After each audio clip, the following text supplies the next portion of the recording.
Time is back. Sorry, we took most of the month of January off between Philip being sick and me having no heat in the house, so it was like an ice box in my office. We just have not been broadcasting. Do apologize for that, guys. Know how you guys been looking forward to hearing back from us. At least I hope you have. We've been looking forward to talking to you guys again, and because that's one of the things we live for is to talk with our various people. But we're back, and we got a little bit of news. First off, we're going to be moving our day because of the fact that they've kind of shifted around some of the CW verse shows, and because of work schedules and things like that. We're no longer going to be broadcasting on Wednesday nights. Starting next week, we're going to be here on Tuesday nights. So we'll talk about this week's episodes Tuesday. That way we all had time to watch all the new stuff. We're hopefully going to catch you up today on everything that's happened before. But we're looking forward to the move, hoping this is going to be better because Philip will be less on call, less likely to be on call for work, and I won't have had dialysis in the morning, so I'll be feeling better later in the day. And my girlfriend and her son will be out of the house doing other stuff, so I'll basically have the office all to myself, nice and quiet. So we're hoping that this works out a little bit better for us. But for those who don't know, I'm Doc, director of cross promotions and also panels for Gaming Arts Media Entertainment Expo through Eclectic Endeavors, part of the Springfield Regional Art Council. And my co-host is Philip Landergan, or Lurch. He is he is the co-chairman this year for GAME. He's also the director of electronic gaming for Gaming Arts Media Entertainment Expo and the Eclectic Endeavors. We come at you. We try to come every week that we can and talk about what's happened in the CW verse, talking about Peacemaker, new movies, and then I'll talk about things from board games and video games like MMOs and card games and dice games. Well, Philip here will keep you in the know about everything having to do with the world of console gaming. He is our absolute expert when it comes to electronic consoles. So he'll keep you up to date on everything going on with Xbox, PlayStation, and Nintendo, the three bigs. Not to mention every once in a while we'll sneak in something about like Twitch or one of those as well. And so if you're not familiar, welcome.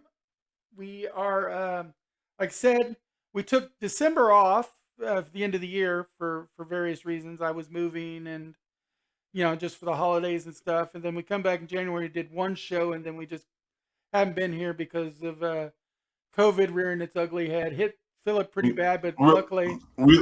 Real quick, speaking of work schedule stuff, my work is asking me to call someone, so I'm going to mute myself for a little bit and let you continue on, and I'll let you know when I'm done. Okay? No problem. I'll be right back. No problem. Yeah, that's one of the reasons we're changing days is because he's kind of on call to do support from home on Wednesdays. So this way with Tuesdays, we won't have as much of that going on. But COVID reared its ugly head with us. Hit Philip pretty bad. Then right after that, he got some pneumonia too. So it was pretty bad. So please take care of yourselves out there.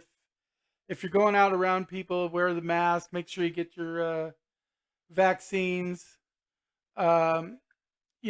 It's not just for yourself, but you're also protecting those around you. Me, I'm staying in the house and not leaving except to go to dialysis pretty much all the time. Occasional shopping trip for groceries. In fact, I've been out on one shopping trip since New Year's. I have stopped going even to karaoke and stuff right now because it's hitting a lot of people there. I've had a few friends that have passed and things, and they've been at least COVID related, if not COVID direct. And got me afraid to go to any other doctors right now because I don't want to even be in those doctors' offices. So just take care of yourselves, okay? I'm going to do a real quick sound check. Now Philip won't be in the sound check because he's busy talking to a client with his work, but I'm going to do a quick sound check just to make sure we're sounding as good as we possibly can. So let me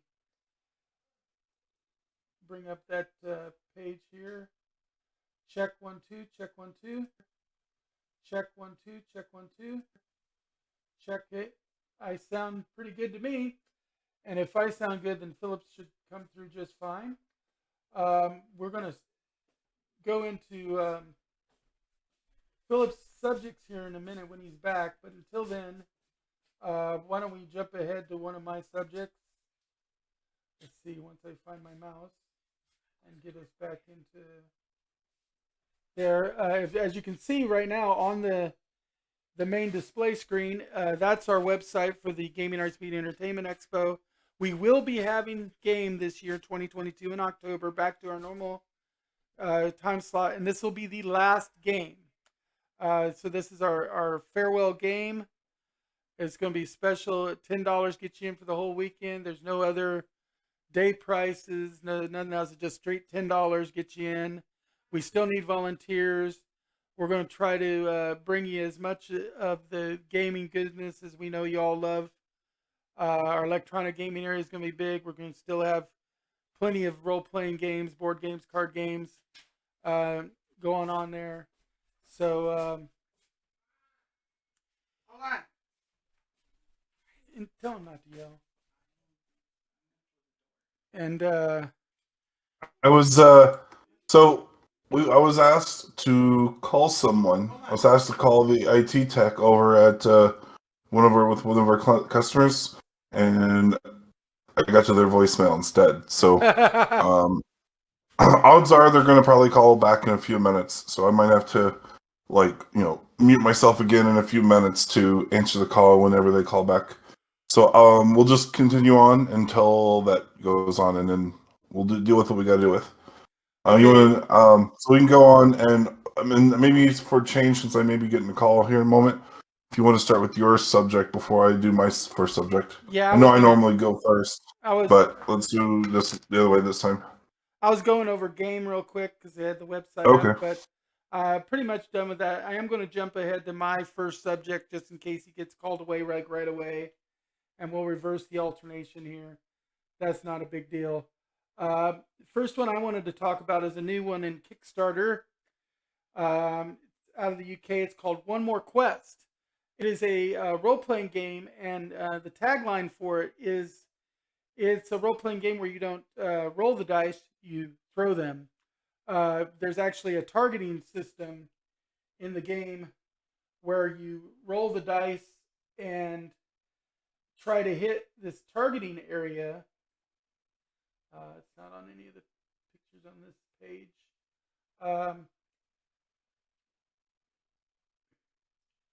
Let's see, they had go to more stuff about this project. There's the backing. I want to see the good pictures. Where are the good pictures? No, that's not it.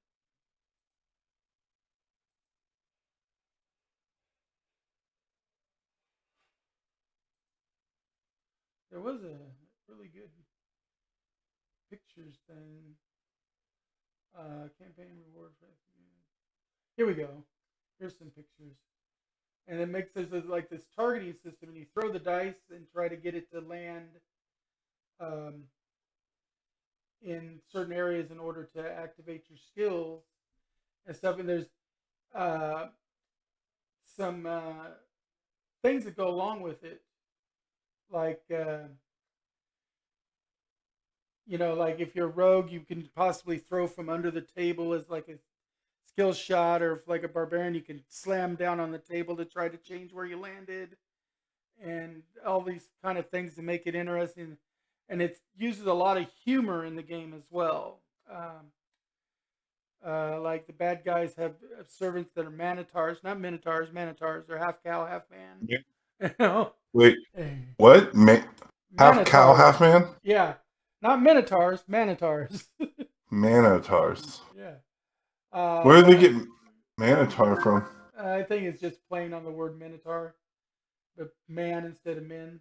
And Yeah. but see how you Okay. roll the die and it's supposed to land on that targeting area to kind of get some of your results. I'm not sure how exact because there's one spot on the die that's marked. I think that might have a special effect too. But then there's all kinds of special kind of throws and stuff you can do, like flicking the die and putting a spin on the dice and stuff to get things. There's all these skills related to your ability scores, like your traditional role playing game, but it uses a very different kind of method to do everything. I kind of want to play their video, maybe without sound, so you can kind of see some of the action, although you won't hear the commentary, which is probably better anyway, because you never know with copyright if the sound in the background might be something that's copyrighted. Let's put the video on. From Horrible Guild. All right, my call's coming in, so I'm gonna have to mute myself and take the call. Okay. But I'll be back as quick as I can. No problem. As you see, it's one more quest, and what they're doing in this game is they've got the full color over 300-page book, hardbound, with all kinds of like dragons that are almost over the hill and weird princesses, and you play lots of like miscreant type characters that have been kind of forced into adventuring life. It's kind of in the same world as a popular board game series. You throw the dice, try to hit the target in order to solve things, but then there's different ways you can do the throw. Like you could do a throw from under the table, or try to put a spin in the throw, or maybe bang on the table to make things happen, or flick it. There's all kinds of different specialty shots you can try, and the DM, of course, plays all the NPCs, the monsters, the minions, the everything, and then helps judge how things work using the full color book. And it's out of the UK for, I think the lowest pledging tier is 22 euros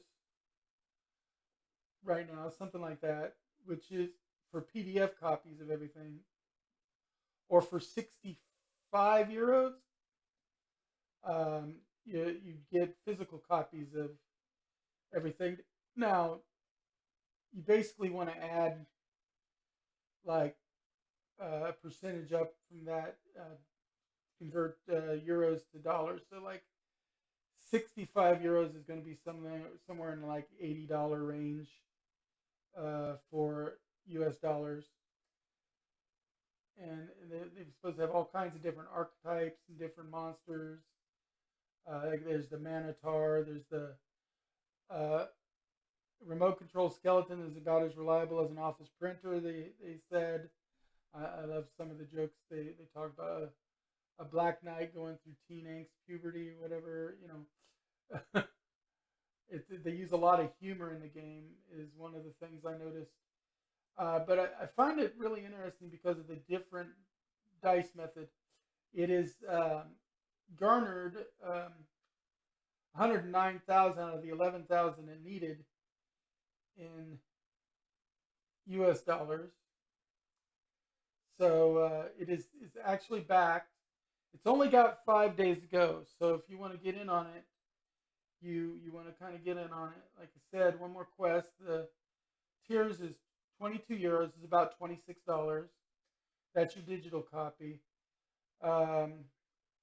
55 euros is about $63. Actually, it's cheaper than I thought. It's about $63 for the starter set that gives you physical copies of everything. Then there's the collector's edition. It's 95 euros, about $109. You get the collector's box set, get some extra stuff. or the Gameplay Bonanza, 145 years, about $166. Pretty much get everything they have to offer. Early Bird Starter Set.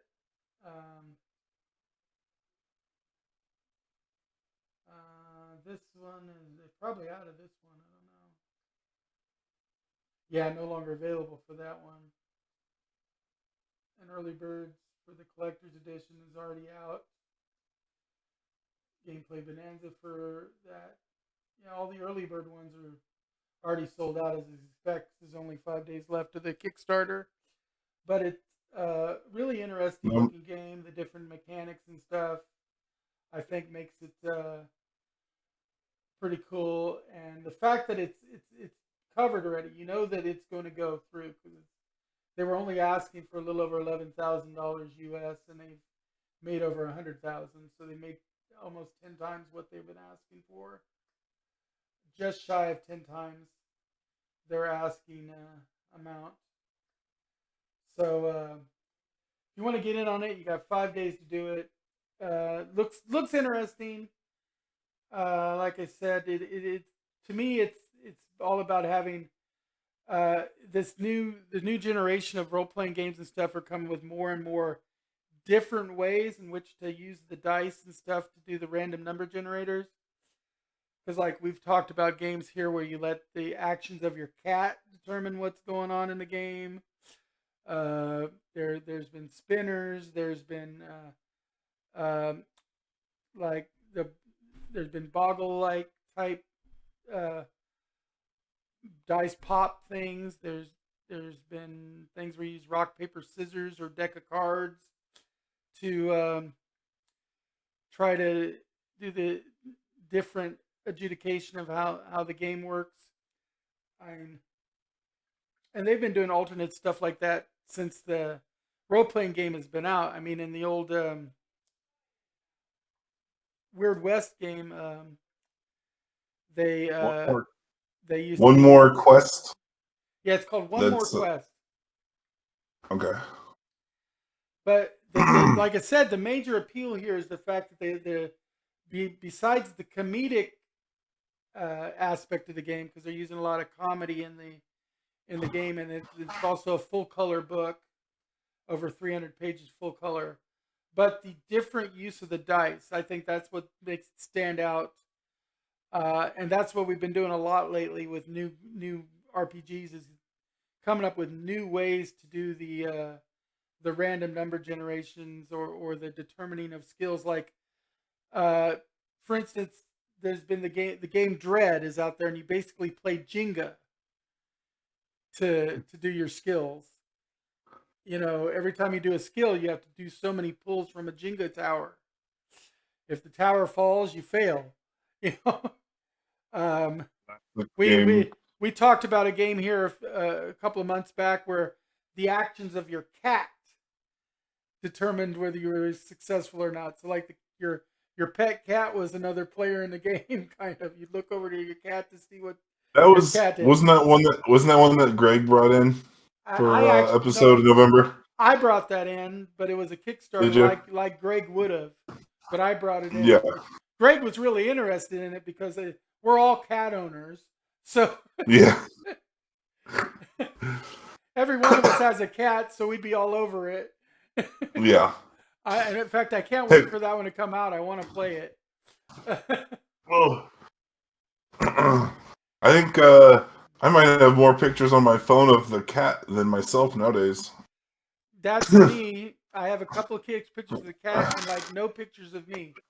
So that's kind of how it is. I either have pictures of food or the cat is all that's on my phone. I was recently asked for like a selfie picture recently, right? And I was scrolling through my phone looking for a selfie. And the most recent selfie, my most recent selfie is in the hospital. Right. And it was I took a picture to make a post about being in the hospital when I got COVID. And then the most recent one before that was really a picture of the cat. Just my face was in it as well. So it's a selfie. I was like, I think this counts as a selfie. If you took the picture and you're in it, then it's a Yeah. selfie. Yeah. That's the definition of a selfie. Okay, so anyway, I, so this is just one to put on your quick radar. Like I said, there's only 5 days left on it. I'm not in a position where I can back anything right now. We're still working on trying to save up money to get a new furnace for the house. In fact, we even got a GoFundMe going for that, trying to raise money because it's going to cost us about $3,500 just to replace the furnace. That's one of the reasons we weren't in here I wasn't in here broadcasting. It's because it's been cold as an ice box in my house, even with some space heaters. But anyway, we're going to move on and try to get to Philip's first topic now. all right. This one's kind of near and dear to a few people out there because very, very popular antagonist and protagonist in the whole confrontation. And this is the Microsoft to acquire Activision Blizzard. Yes. So, we've been off for a little bit. I was really wanting to talk about this when it happened, but I was out with COVID, and there was no way I could get on a microphone and talk for more than 2 minutes without coughing and sneezing and yeah. Yeah. Oh, like I would get lightheaded and pass out if I talked too much. Anyway, so Activision is buying Activision Blizzard is being bought by Xbox. They paid. I don't know why no one has made made any jokes about how the total, because they paid like $68.7 billion. I don't know why no one is rounding it up to $69 billion and then saying nice afterwards. That's very, very Bill and Ted of you. Very, Yeah. very Jay and Silent Bob of you. But everyone rounds up to 70. And like, round up, if you're going to round up to the nearest whole number, which is 69. And then it's hilarious. Well, yeah, if but you want to make the joke, there's the joke right there. Yeah. That way you get it coming and going. It's huge. It's a huge 69. That way you get it coming and going is what I'd say. Yeah. So, man, it is a crazy acquisition, a crazy purchase, because this gives Xbox Overwatch, Diablo, Call of Duty, which I don't know if you know this, Call of Duty was, in the United States at least, in 2021, was the best-selling game and the second best-selling game both. It also gives them World of Warcraft and World of Warcraft, StarCraft. I mean, there's a lot of stuff under the umbrella of Blizzard. Candy Crush. Now, I'm more excited about the titles that wasn't getting worked on under Activision Blizzard that they own. Like, because this includes Crash Bandicoot, Tony Hawk Pro Skater. I'd love to see a new Crash Bandicoot. I would love to see that. Spyro the Dragon. And then, see, this is part of. I'm actually really happy about this. Some people are concerned. Some people are upset. But for me, I'm really excited about it because Activision Blizzard. Well, the Activision side of Activision Blizzard basically has become Call of Duty Incorporated, because pretty much every team on the Activision side of the business has been relegated to working on the Call of Duty games. The team that made the last Crash Bandicoot game, Crash Bandicoot About Time, after that game came out, that team got put on to Call of Duty support. After the last Spyro game, I think it was after they got put on, like, the teams that worked on the last Spyro, the trilogy or whatever. The team that worked on the Tony Hawk 1 and 2, which was an awesome remake of Tony Hawk 1 and 2. Amazing. It was a fantastic remake. After that game released, they got put on Call of Duty support. And I'm like, quit putting all your best people that make all these awesome games and putting them on Call of Duty. You need more than Call of Duty. I need more than Call of Duty. Just because Call of Duty is a fantastic, widely selling game doesn't mean you want to put all your talent in that one bag. Activision has got so many great titles that they can work on. Not to mention, Blizzard Activision owns King, and a lot of people may not realize, but King makes 90% of those damn telephone apps out there right now. Yeah. Almost every match 3 game there is, and merge game is a King game. You know, Yeah. PopCap and King make them all. You know, so Yeah. that's a lot of Yeah. stuff that they can be working on, and you know, the Blizzard side of things, the people are already chomping at the bit for Diablo 4 and Diablo 3 still going strong. Yeah. You know? So I had a friend who was upset because he's like hardcore PlayStation guy, right? Like he doesn't have anything Xbox. He That's only me. has PlayStation and Nintendo Switch, right? And I was like, listen, you love Spyro, you like this franchise, I named off a few different things.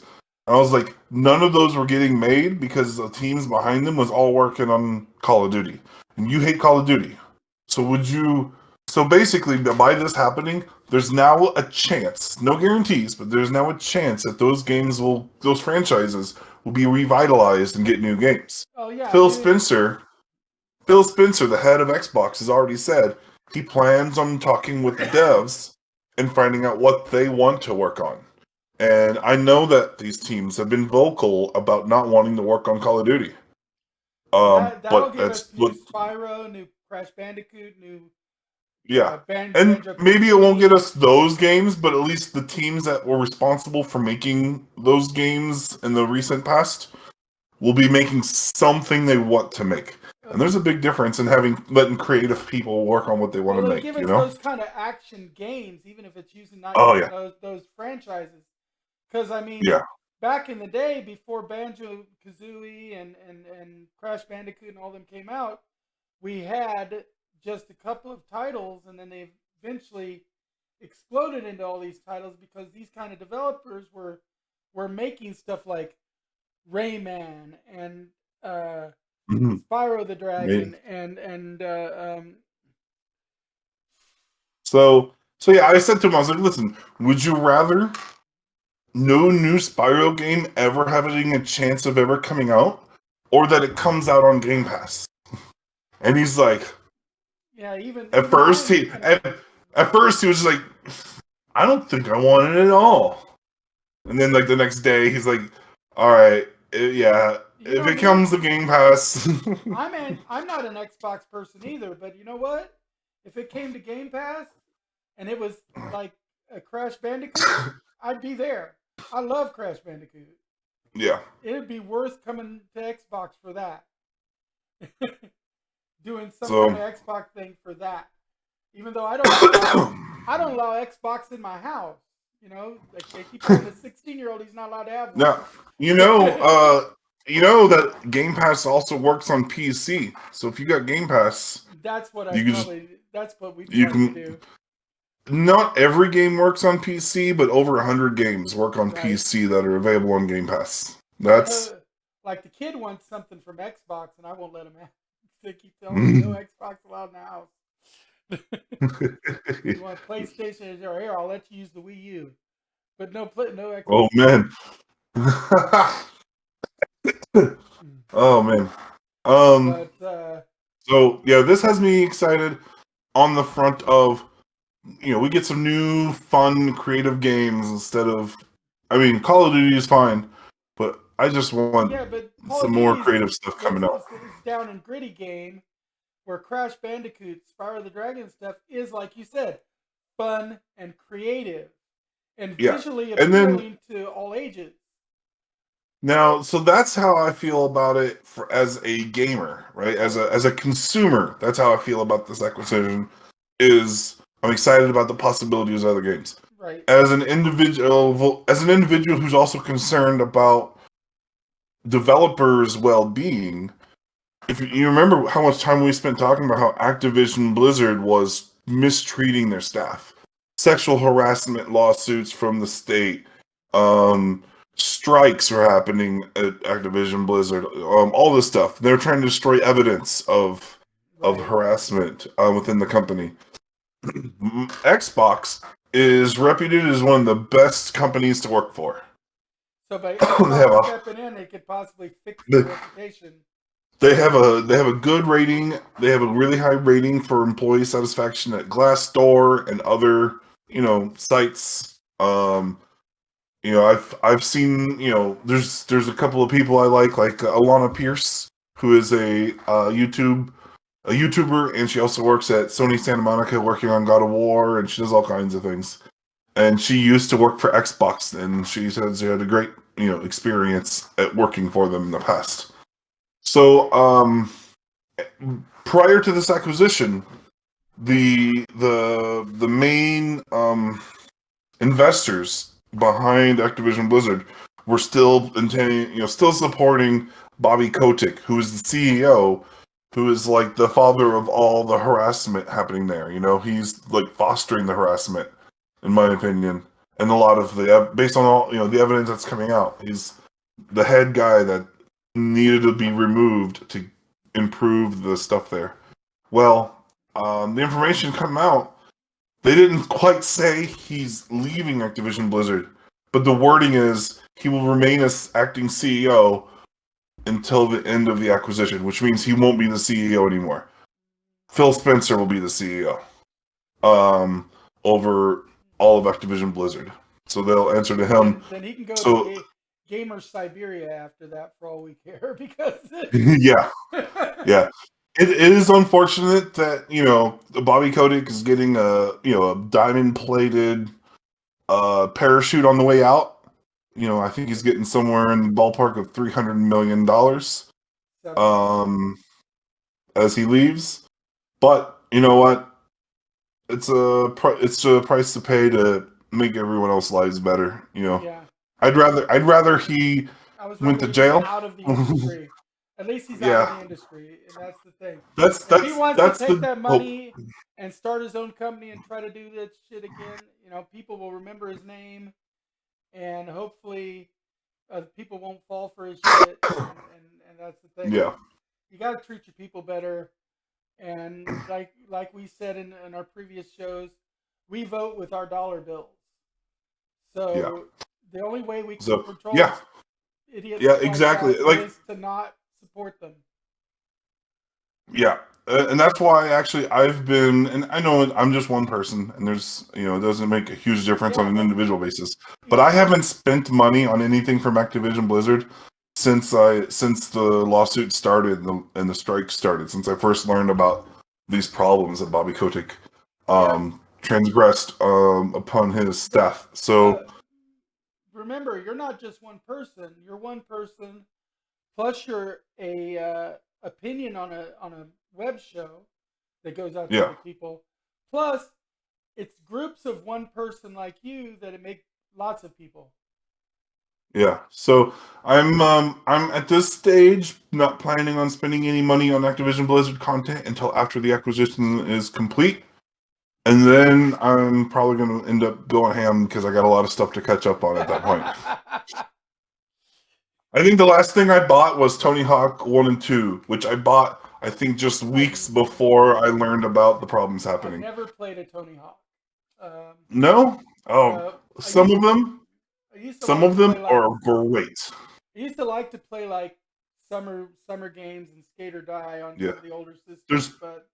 There's a ton of Tony Hawk games out there, and some of them are real turds. But there's quite a few of them that are fantastic, including the most recent one, which is a remake of the first two games compiled together into one game. Not the huge sporting game type person, even sports.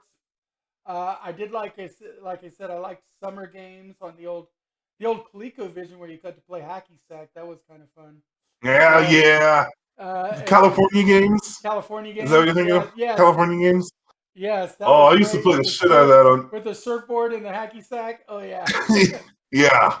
And I used to play the Summer Olympics thing. They've got one of those as a stand-up over 1984. The one where the track and field one. Yeah. I play the track and field game. But I'm not a huge one in most sports games. I mean, my favorite quote-unquote sports game is Quidditch World Cup. or Blitzball in Final Fantasy. I think I played Blitzball for as many hours as I played the entire rest of that game. I just could not get Um, the hang of Blitzball. I'm not good at it, but I was really really? good at Quidditch World Cup. I'm pretty sure you have to play Blitzball to unlock Yeah, you do. I Titus's best attack or best right. weapon. I forget which. It's been a while There since I is an played Final Fantasy unlock X. behind Blitzball. Yeah, and I Yeah, I I played it a eventually lot. got it, but I had to play a whole lot to get it. Mm, Other than that, for sporting games, I would like play Wii Bowling. You know, yeah, that's the I, the extent of my that's the extent of my sports gaming. I used to play Punch Out back in the day, or WWF dude, wrestling. Punch Out is great. Punch Out is so good. Punch Out and WWF wrestling with Hulk Hogan was a lot of good tag team matches there. Oh man, But yeah. I don't play a lot of this modern sports game stuff. I'd much rather go in and blow up goblins and kill Jedi's and shit like that. Yeah. Well, I uh, think part of like with the Tony Hawk games is it's not at all a realistic skateboarding game, right, right?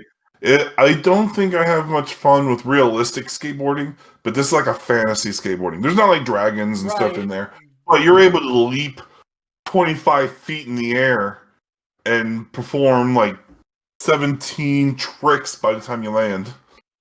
You're Yeah, good. just like there used to be a football type game in one of the old consoles, but your players were like robots, so they could do all kinds of weird fucky up Oh, crazy shit. was that? Oh, what was that? I Was that called Robo Bowl? something like I that. think I think they have a machine in 1984 of it. But that was something I could get into because of the sci-fi aspect of it. Yeah, I do have a game here for my. Oh, what is it? I think it's a PS4 game called Monster Bowl. You got like goblins and stuff playing football, and you can murder the other players. Like That might be just fun. That might be yeah, fun. Don't get me it's wrong. That one might be kind of cool. Or like I used to play a fantasy chess game that was pretty badass. But it's been a while since I played games. And of course, I do like some fighting games because that's technically sports. Even though I yeah. like Mortal Kombat and Street Fighter and shit like that. That's like martial arts tournament type games. Okay, let's move on. Yeah, yeah. Now, in the spirit of that, I'm going to jump ahead to Fracture. Now, people have heard me talk about this game before because I've been alpha testing it for a few years now. Because I was a backer for Kickstarter when it first came out. Oh, Kickstarter, it's been you an alpha you test. can just let you know real quick, Doc. You continue on with this story. It's kind of good timing, I guess. The people are calling me back for work, so I'm going to mute myself again. Good timing. Okay.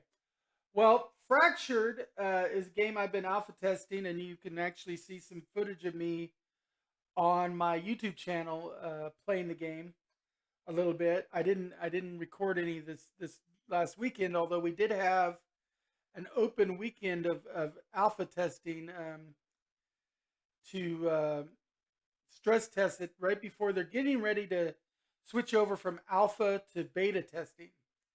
It's not 100% official yet, but the talk is the next test is going to be an always up instead of a up for a month, then down, up for a month, then down kind of testing sequence, which is really going to be the start of the beta testing sequence of Fractured. So if you type exclamation MMO in my chat channel, you'll get there's a link to the website so you can sign up if you want to, and then you can go into the store and buy one of the adept packs to get into the beta test that's getting ready. It should be coming out by the end of March, the beta. Now, I will warn some people because, especially since there's some people that seem to have an issue with this. I'm not one of them, and I've not talked to a whole lot of people directly who seem to be. There's a lot of people up in arms on the game. They did Fractured, which is Dynamite Studios, did pick up a producer for the game, and that producer is Gamingo Studios. Now, supposedly, in some circles, Gamingo's got a really bad reputation as a producer. A lot of their games, especially the MMOs that they back, end up being play-to-win games and microtransaction games. And Fractured has still kept up the dedication that you're not supposed to be able to pay to win. In fact, the only thing you're supposed to be able to buy, because it's supposed to be a buy and play once, so you pay for the game one time, and then you can just play it, just like Guild Wars. Once you buy the software, you can play the game. You don't have to pay a subscription price or anything, although there is like a VIP system that's going to be part of it if you get one of the higher level backing tiers, and I'm not sure what all VIP is going to give you, but you're not going to be able to pay to get any real advantage. The buying things, like in the store, you'll be able to buy cosmetics and decorations for like your house and stuff. You're not going to be able to buy like in-game gold, and you're not going to be able to buy experience or better weapons and stuff, because it's 100% player-driven economy. In other words, there are no finding chests with a magic +8 sword of all slain in this game. Instead, the players gather up materials and they craft the equipment, and then they imbue and enchant the equipment and upgrade the equipment. There is no repairing of equipment, so that means as the durability falls in the equipment, you need to replace it. So you don't just get yourself one set of like Uber equipment and just go. If you find a set that seems Uber to you, you need to buy several sets of it or remember the recipe, because you're going to need to replace it periodically because you cannot repair them. The game is a horizontal as opposed to a vertical progression game. That means there's no levels. Your character does not advance in level. A brand new player and a veteran has been playing for 2 years of the game. The only real difference is the amount of skills the veteran knows, because he's already unlocked a lot of skills, and he's maybe expanded a few talents, and he's got better equipment. But if you got a buddy gives you decent equipment, you can go on an adventure in the same party with a 2-year veteran, and you're both equally as effective versus the bad guys. In fact, the starting skills, although they may not be the best skills in the game for each archetype, they are decent enough skills that you could play without ever unlocking another skill and still have a good time playing the game. You can catch and tame horses. You can build a house and build crafting stations on your land. You can join cities and help build up the cities. There's a siege system. There's 3 worlds. All of the alpha testing has been happening on just the human world right now, which is the neutral world. This is a world where you can have some PvP and some PvE. It's not PvP or PvE focused. It's a little bit of both. So it's not a full loop PvP unless you are quote unquote an evil character. In other words, somebody who's actively going out PvP and others. Then you'll get flagged, and then when you die in a PvP battle, you'll lose everything because you've been actively attacking people. But on the other hand, if you're one of them that like minds your own business and every once in a while gets zerged by a griefer, you will only lose a little bit of stuff because of the fact that it's only a partial loop PvP for you, because you're not actively participating in the PvP part of it in Syndesia, which is the human world. Then there's the demon world, and that's an all PvP planet where the entire world is PvP except for like the cities, I think, is the only safe zones. And we haven't really experienced that fully yet. And then there's the beast world, where the beastkin live, and that's the quote unquote good world, and it's all PvE and no PvP allowed, period. So, if you're fighting monsters and stuff on it. Now, there are certain limited windows where you can raid across worlds and stuff, usually during like eclipses and things, and where the rules are going to be slightly different. And then there are going to be some special events where asteroids will open up as event instances that you can go in and do for short periods of time through teleports. There's no real fast travel in the game. The closest to fast travel is you can pay at the harbor to go to another harbor, but it costs you based on how much you're carrying and stuff and how far you're going. And there possibly will be a charge to go from world to world. I'm back. No problem. We're talking about the Fractured game that I've been alpha testing. It's getting ready to release into beta, probably by the end of March. And we just had a free stress test weekend. I was telling people about how it's got 3 worlds. It's an all PvE world where there's no player versus player. It's got the human world, which is a mixed PvE, PvP. And then there's the demon world, which is all PvP, where the only safe zones for PvP is in the cities. But everywhere else in the wilderness is all full loop PvP. And so your different playstyles are all supported in the game. And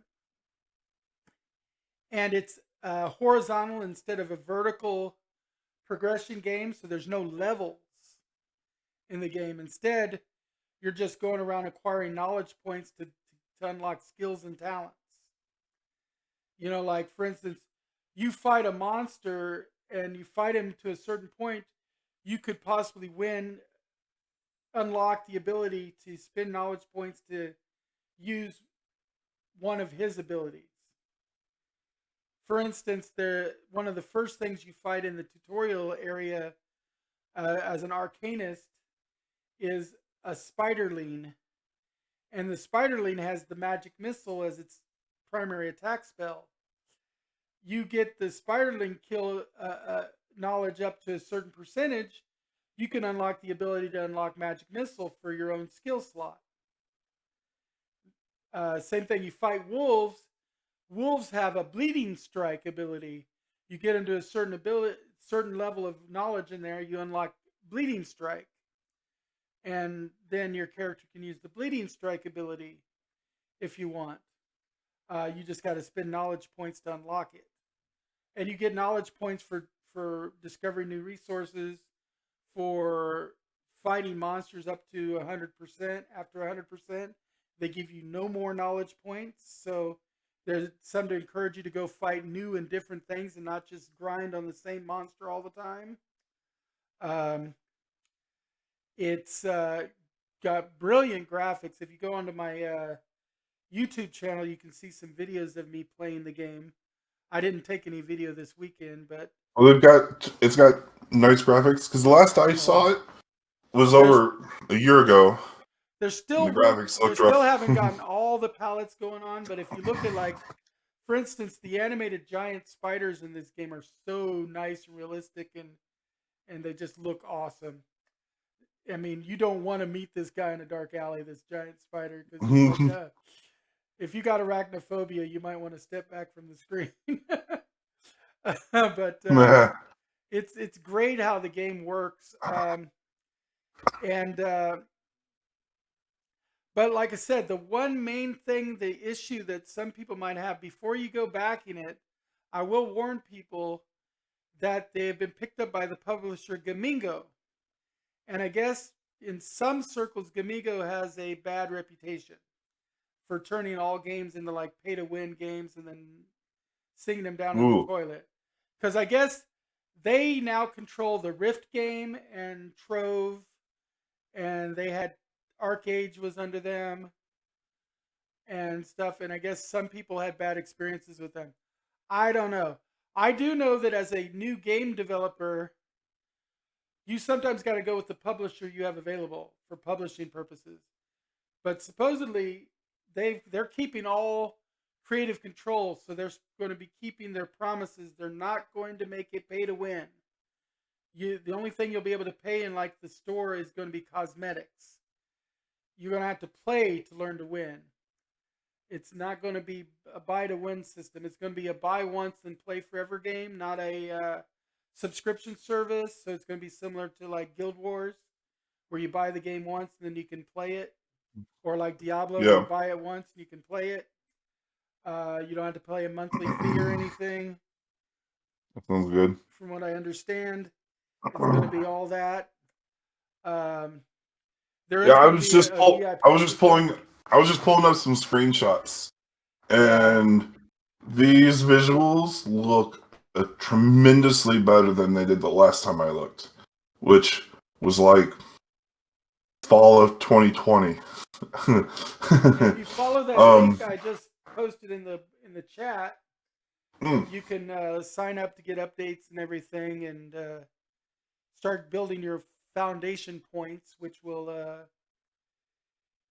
can get you some cosmetics later on in the game, and get you certain forum titles and stuff.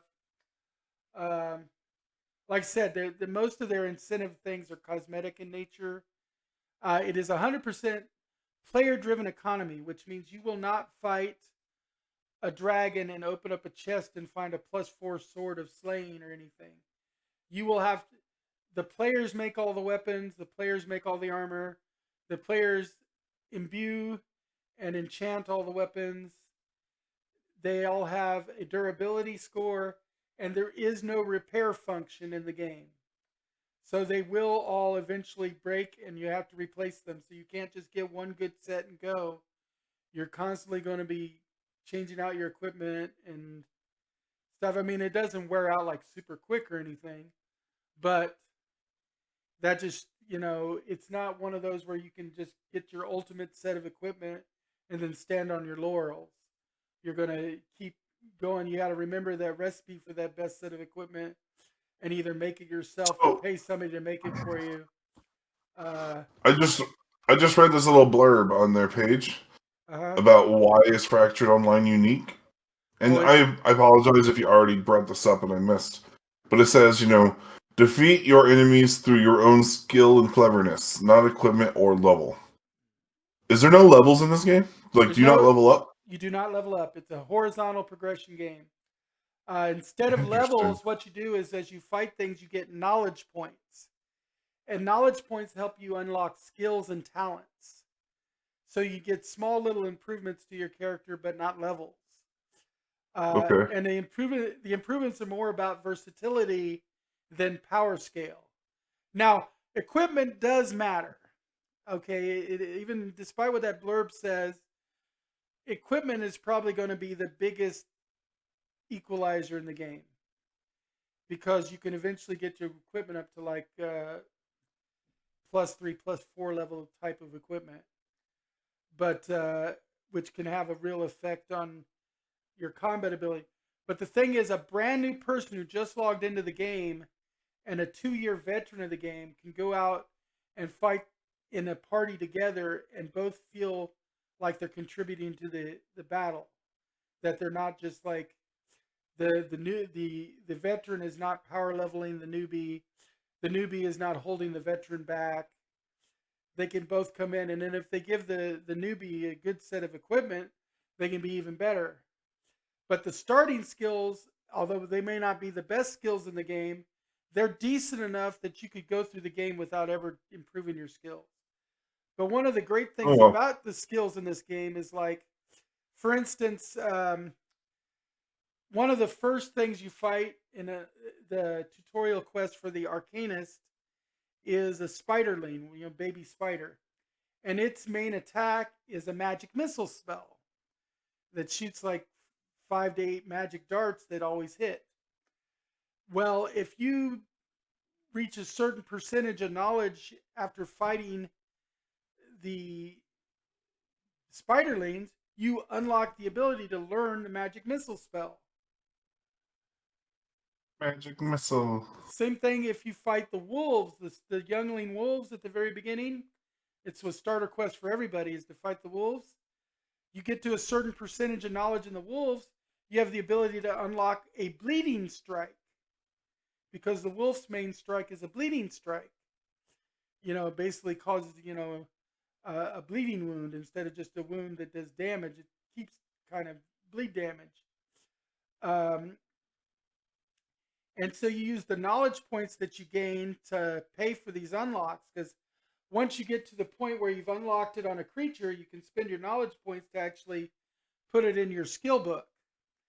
And then you have the ability to set up presets in your skill book, and you can change those around so you can keep rearranging how your character is by presets.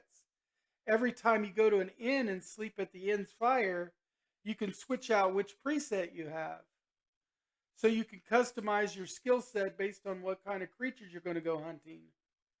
Or what kind of party. Like your party might need somebody who's more of a distance fighting DPS guy. So you go ahead and you go rest at the inn and change out your skill set to match what the party needs. And you go out there and go back out, and you don't have to switch characters. You're still the same character. You just have a different preset going on. What's the 3 races? Okay. It says there's 3 races. There's humans, which is the main thing we've been alpha testing right now. Then there's going to be the demons, which are on the player versus player world. The whole world is all PvP except for in towns. And then there's the beastkin, which are the half animals. There's like a tigerkin and a bearkin, a wolfkin and an antelopekin or deerkin, you know. And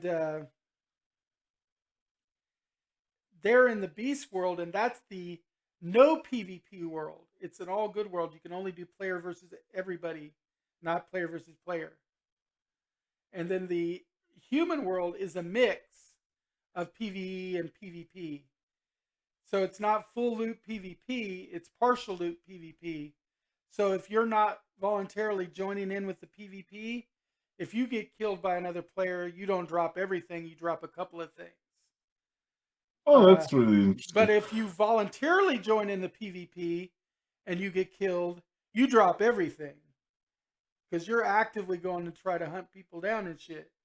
So you risk more shit if you're actively trying to, nerf people and grief. If you want to be a griefer to people that aren't messing with you, you take the risk of them killing you and taking all your shit. Yeah.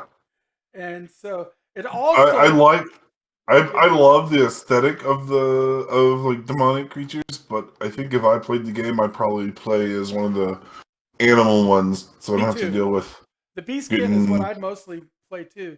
Now there will be some events where you can cross into the other world. There will be the ability to cross worlds, but if you're in your non-native world, there are limiters that keep you from being able to be at your non-native world too long. Like demons can't survive in the human world for very long, and they definitely can't survive in the beastskin world very long. Because all the forces are fighting against them. But there'll be special events where there'll be asteroids that everybody goes and does instanced events on the asteroids. So those would be like the in-game like special events. There'll be eclipses where you can able to raid across worlds and stuff. Now, what was the other thing I was going to point? Oh yeah, there's no fast travel really in the game. There's no teleport to like home spells and shit like that. If you die, you can go back to the last city you rested at, but you leave your body and you have to go back to get your body, and it's on a countdown timer before it disappears on you to loot your stuff. You can get permission for your friend though to get your stuff. But it means that like if you craft something and you want to sell it in another part of the world, you have to manually run that shit to the other part of the world. You can't just put it in the bank over here, then go to the other town and pull it out of the bank because there's no universal bank. Money is okay. Money is okay in the universal bank, but nothing else. This is sounding pretty intriguing. Yeah, because they're going to encourage people to do things like trade caravans and maybe hire guards and stuff like that. And different areas will have different resources available, so you can build different things. So you might have to run across the continent or whatever to get to the where the gold mine is, because you want to make something out of gold, and run another one to get to the iron mine to make something out of iron. And it actually takes an appreciable amount of time to refine some of this stuff. Like it takes like 8 or 16 hours or whatever to cure leather. Wow. You know, and same thing with smelting metal. It's not instantaneous. You put it in a smelter, and then you got to come back and pull it out when it's done. And then you go over to the crafting bench and craft it into whatever you craft it into. And there's alloys, and you can imbue gems and then use those gems to enchant your weapons and your armor. And so it's a whole different way of looking at the MMO and even looking at the game system, period. I personally love the game. Like I said, though, Gamigo is going to be a deal breaker for a lot of people. Some people don't like that publisher. But I've talked to some esports people and stuff who have no problem with Gamigo. So I think it's more there's a niche of people like people who played certain games that they didn't like how Gamigo handled it. They turned them into pay-to-win games and microtransaction games too much. But the people at Dynamite Studios that make Fractured have already pretty much guaranteed that it will not become pay-to-win. That the only thing you're going to really be able to buy are cosmetics. You know, you can decorate your house with like furniture and shit. You can get overlays for your armor and enamel things and stuff to decorate your shit, but no like buying a superior weapon or buying a bunch of in-game gold or anything like that. So it's a fascinating game. It's got a guild system. There's just a lot going on, and they're still working on it. They're not rushing to get it out. They want to make sure they get it right. Like they've spent a lot of time just working on the siege system and the player versus player on the human world, where it's kind of going to be a mix, so that there's not too much PvP for the people who don't want it, but there's enough PvP for the ones that do want to mix in the mixed world and not have to just go to the PvP world and everything.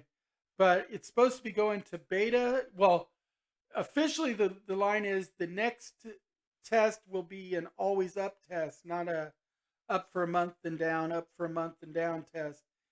And that kind of signifies that the next test will be a beta test. Once it goes beta, it's going to be always up, and then the only time they'll take it down is for major revisions. But otherwise, you won't have to wait for a testing window. You'll be able to play it whenever. And so if you come in as a backer with a beta level access, then you can come in and play the beta.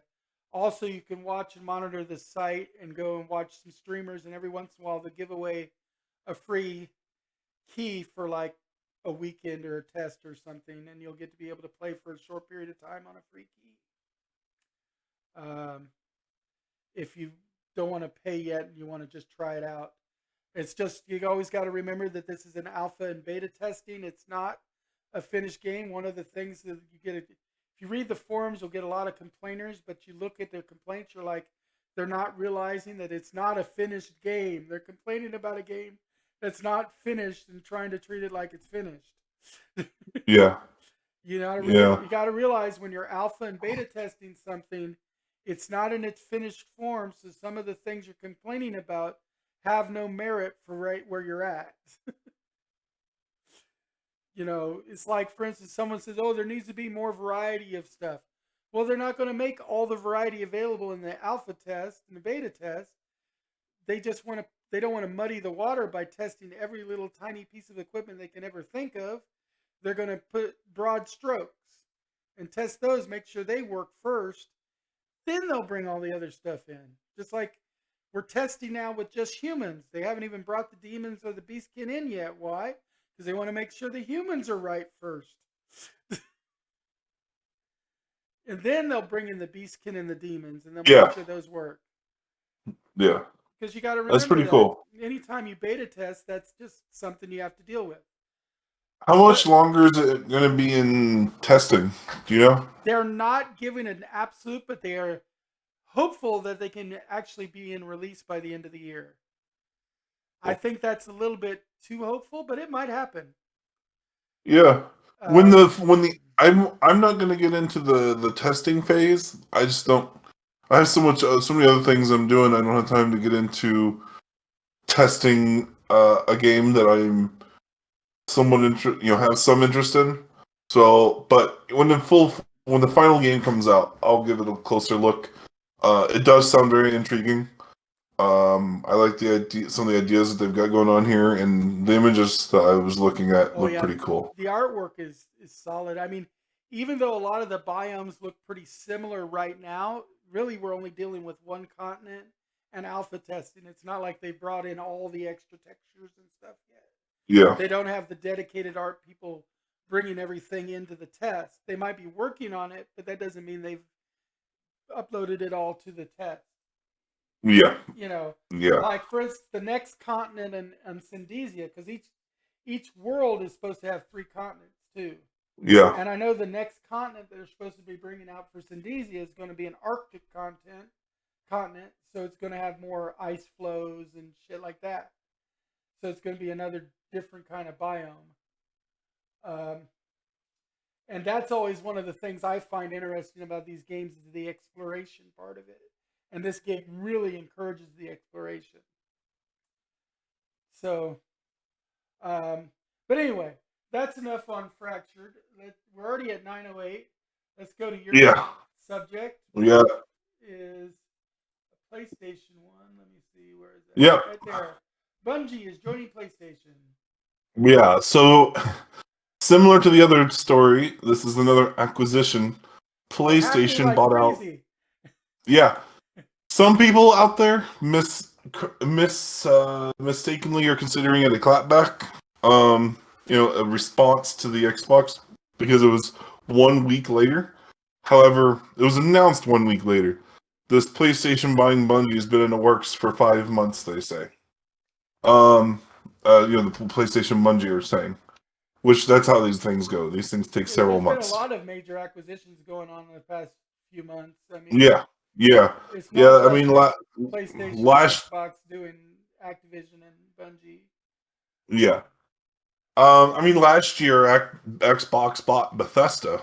Right. And PlayStation bought House Marquee, which was a great acquisition, not as big as the Bethesda purchase, but my PlayStation mostly buys smaller companies that they have an existing relationship with. Yeah.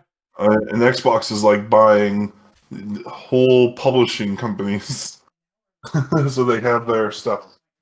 So at first, a lot of people's thoughts about this purchase was that PlayStation was buying Bungie to get exclusive rights to Destiny and things like that. However, they have said that Bungie is going to be allowed to function independently and publish their games wherever they want on every platform they want. Not just continuing, leaving Destiny 2 on all their platforms, but their next IP will be allowed. They say they're allowing Bungie to release their next IP on all platforms.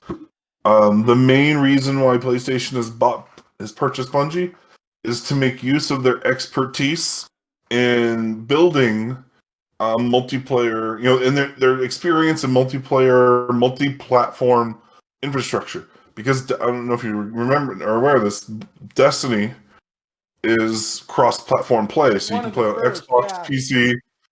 It's one of the first highly successful first-person shooter games that's cross-platform multiplayer. Right. And it's basically games as a service. It's a game that continuously has new seasons with new content coming out on a schedule, all this stuff. And that's in contention in the gaming world because a lot of people want to play on their various consoles, but they want to play together.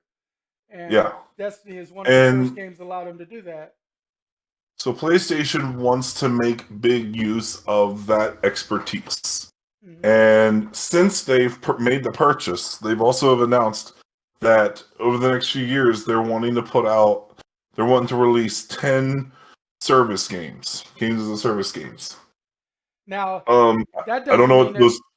PlayStation won't go the route which they are typically known to do, which is having certain exclusive content just for the PlayStation version. Yeah, I wouldn't be always do that. surprised.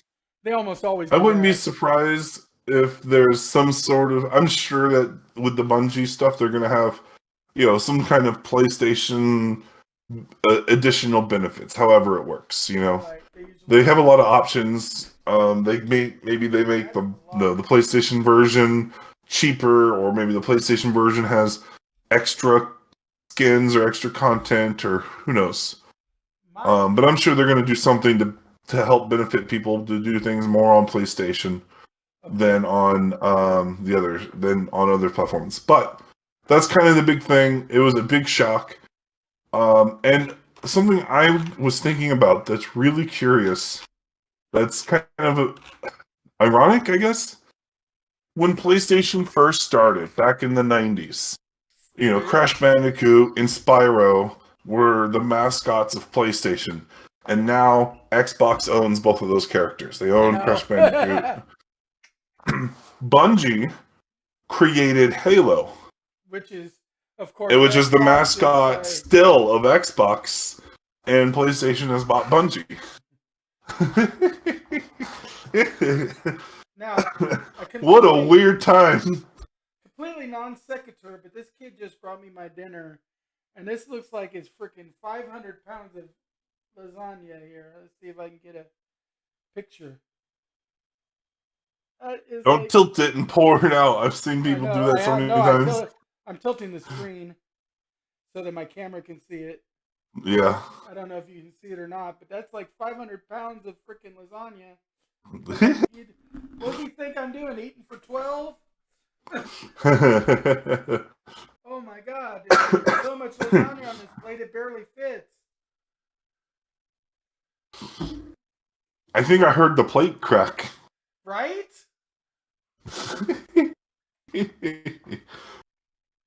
It's crumbling under the pressure of the weight of all that food. I mean, I love lasagna and all, but Garfield would gag. Something else, a part of this PlayStation Bungie acquisition is right away, Bungie put out a whole bunch of job listings. Because to expand, to grow their company. And that's what Bungie has said, that with this acquisition, they are getting the support and the funding to grow their teams, to expand even further so they can have multiple projects in the works. Now, what might be interesting to wonder is Bungie came out with Halo. What if they end up making a PlayStation version of Halo now? Bungie doesn't own Halo. Xbox owns Halo. Yeah. Xbox owns the rights. Bungie just did the... Yeah, I don't remember exactly how things quite worked out back in the day. I read about it back then, but I don't quite remember anymore. But it's something about how, I think part of Bungie's deal to leave Microsoft is they had to... Because they were owned by Xbox at one point, but they wanted independence. And so they were able to separate from Xbox, but had to leave the Halo franchise behind. And then Xbox allocated, hired the 343 Studios, which 343 Studios was specifically created to continue the Halo franchise. 343 itself being a Halo reference.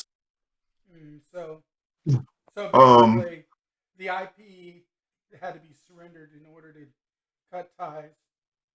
Yeah, that's how I remember it. I could be remembering it a little bit off, but that's how I remember the case.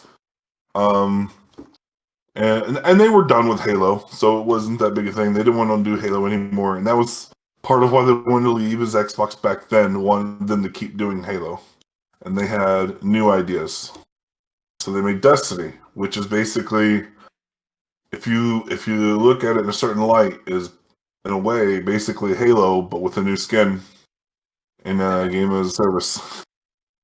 You got your Guardians, who are the Master Chiefs and the Spartans.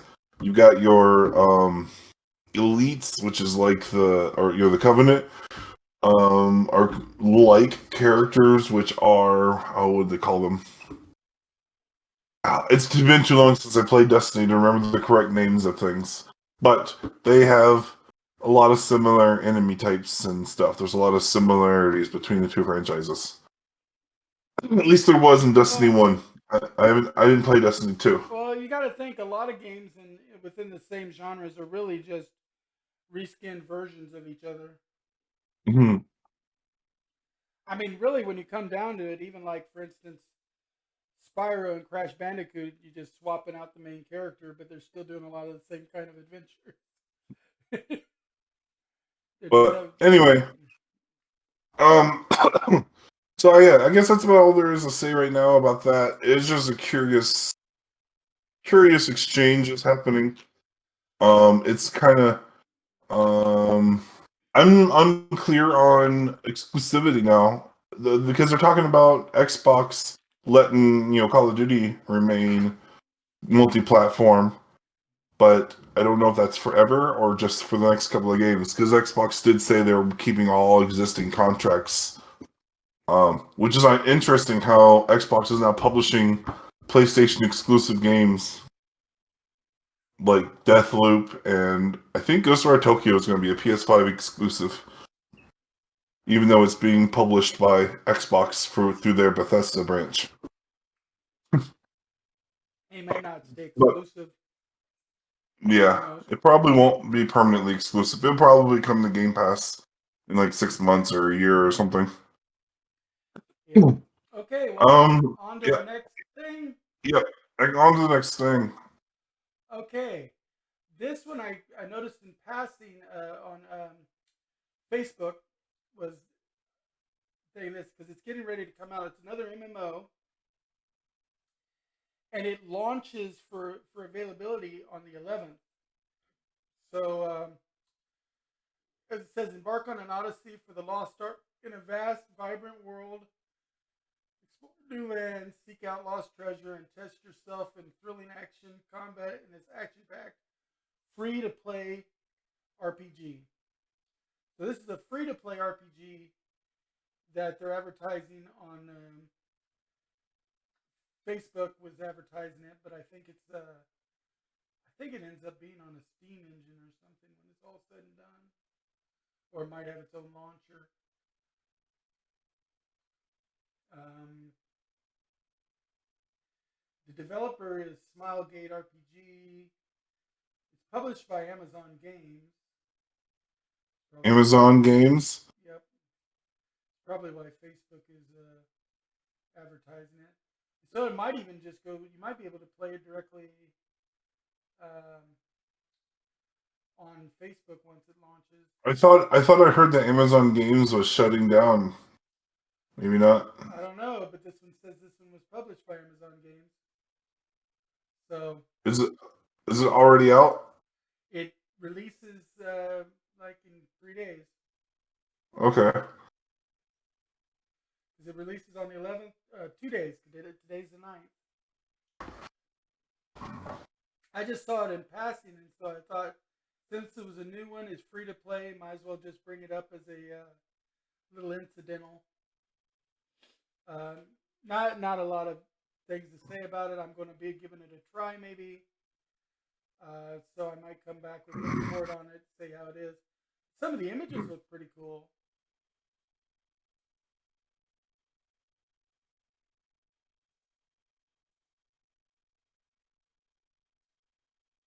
Here's of Artesia. Of Kazeros. I'm trying to turn this sound down, but for the that's what it is. I'm on the wrong slider.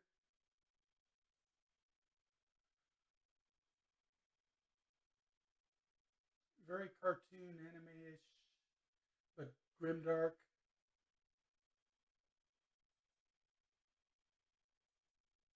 Anyway, it was just something I was going to mention in passing, Okay. I noticed it while I was waiting for you to get ready for the show, and I just figured I'd pull it in as my third non-media topic. Yeah.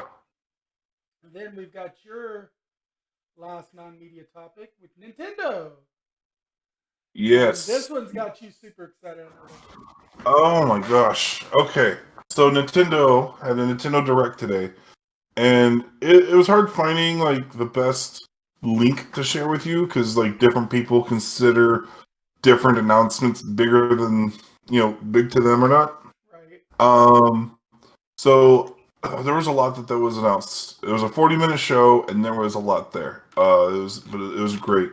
We'll just kind of go through here for a few of the items, and then talk about a couple of these items, and then a couple others that they don't mention on this particular website because this website did not give everything. The first up on this list is Xenoblade Chronicles 3, releasing this September. You ever play the Xenoblade games? No, I did not. I haven't played them, but they look really cool. I've been intending on getting into the franchise for a while, but for whatever reason, I just haven't yet dove into it. I've got several friends who are really big into it, who I know are going to be really thrilled about Xenoblade Chronicles 3. I know they've been waiting for this for a long time, and now we know it's coming out this September. I've heard good things. Yeah. Splatoon 3 is coming out this summer. Another franchise I never got into, but have been wanting to. I am going to go ahead and I am going to pick up Splatoon 3. I hadn't even heard of this. Splatoon? Yeah. It's a Nintendo franchise game. I forget what console it came out on first. Wii or Wii U. But it's an online multiplayer game where you're like shooting. You're like these squid people, and you shoot ink at people out of these like weird squirt gun like things. And I don't know quite the details on how it functions, but like you have to like get the ground covered in your color of ink. Like each team has their own color, and you're trying to cover the surface with your colors, while inking the other players. I don't quite get how it works, but it looks frantic and fun. And this third game coming out on a Switch later this year is looking pretty. The footage looked really great. They had a pretty cool showing. Sports? Yeah, the next one is a sequel to Wii Sports called Nintendo Switch Sports. Right away, it's going to have tennis, soccer, badminton, volleyball, and bowling. All played with the motion controllers of the Nintendo Switch controller. And later on, it'll add for free golf. Golf won't be available at launch, but later they'll release golf on it as well. Which part of what's interesting about that is they might continue to add more sports to it over time after that. Our next game on this page is Mario Strikers. Yeah, Mario Strikers, which I don't think we've had a Mario Strikers since GameCube era. I could be mistaken on that, but I don't think we've had one since GameCube. On the Wii, but it was 15 years ago. So, 2007. That's still a long ass time ago for a Mario Strikers game. Mario Strikers is this this wild soccer game where you got superpowers and power-ups, and you can have turtle shells hitting other players to knock them down, and so it's Yoshi can. It's right. Yoshi can. What we talked about of advanced sporting games. Exactly. When we were talking about that earlier, I was like, "Oh, I got to tell you about Mario Strikers later." Yeah, you can have like Yoshi can like throw his eggs at people. Like there's like this big egg bouncing around on the field, in the middle of the game, flattening people or something. It looks like a ton of fun, and it's going to be 8 players on a single system multiplayer. On a single game at least, and so 4v4. A lot of people playing together on Mario Strikers Battle League. That comes out in June 10th. There's a lot of stuff here coming out in June, like April and June was most release dates that they gave out. No Man's Sky is coming out to Nintendo Switch. Are you familiar with No Man's Sky? It's available on PS3, PS4, PS5, There's a few people Xbox. Yeah. Literally has an infinite number of planets. I mean, technically not literally, but pretty much technically literally. There's trillions of them. Yeah, I needed a drink. Wow. Next up on this page, a new Fire Emblem, Warriors, Three Hopes. This game takes place in the same universe as Fire Emblem Three Houses, but it's a Warrior-style collaboration. So, in this one, you can have like a dozen enemies directly in front of you and do one slash and hit them all at once. This one, I'm sure there's gonna be a big audience for it, but this one doesn't interest me. I'm not a big fan of the Warriors games, but I don't know. Just the Warriors style is not really something I'm too into. Next up, Advanced Wars 1+2 Reboot Camp, coming out in April. This is like a tactical RPG type game. I never played the original Advanced Wars, but the gameplay looks really fun, and I'm interested in giving this one a shot. I know some people who really like the original games that highly recommend them. They're technical games that aren't too technical, so they're fun for people who aren't even into technical games. Mm-hmm. So anyone should give it a look and see what you think. Next game we got brought up was Kirby, the Forgotten Land. This I've never played. I played a little bit of Kirby, but I'm not a big Kirby guy. This Kirby game, though, looks really cool to me. It's like the Mario Odyssey of Kirby games. And one of the things they showed is this Mouthful Mode, where you can try to eat something that's just too big for you to consume. So instead of completely consuming it, you can see in the picture here, his mouth over the top of this car, and then you drive around as a car. You can also do a vending machine where you're waddling around in the shape of a big vending machine, spitting out sodas at people as attacks. Yeah. And a handful of other, large objects you can partially eat and then take their shape and use it. That is Kirby's powers, to eat things. So yeah. Up next, Portal and Portal 2 coming to Nintendo Switch. This one came out of left field. I don't know if you were into the Portal games, but those games were a blast. Gosh, it says here that the first one came out 15 years ago. Yeah, there's a lot of people that play Portal. Yeah. That's one of the few games I had on my PC. I played it on the Xbox 360, I think, originally, but then later I got it on the PC. Mario Kart 8 Deluxe. This is one of the things that has me the most excited. It's getting new DLC. The game's been out for like 5 years without getting any DLC. But now it's getting 48 new tracks. Wow, that's major. The game itself, as it is 48 tracks. So they are literally doubling the number of tracks. Yeah. They're going to be releasing the new tracks in waves, each wave being 8 tracks. So wave 1 will be 8 tracks, wave 2 will be the next 8 tracks. I don't know what the exact release schedule is for them. But the first batch is coming out on March 18th, and then it'll release another 8 tracks every so often until we get to the end of March, or until we get to the end of 2023. Wow.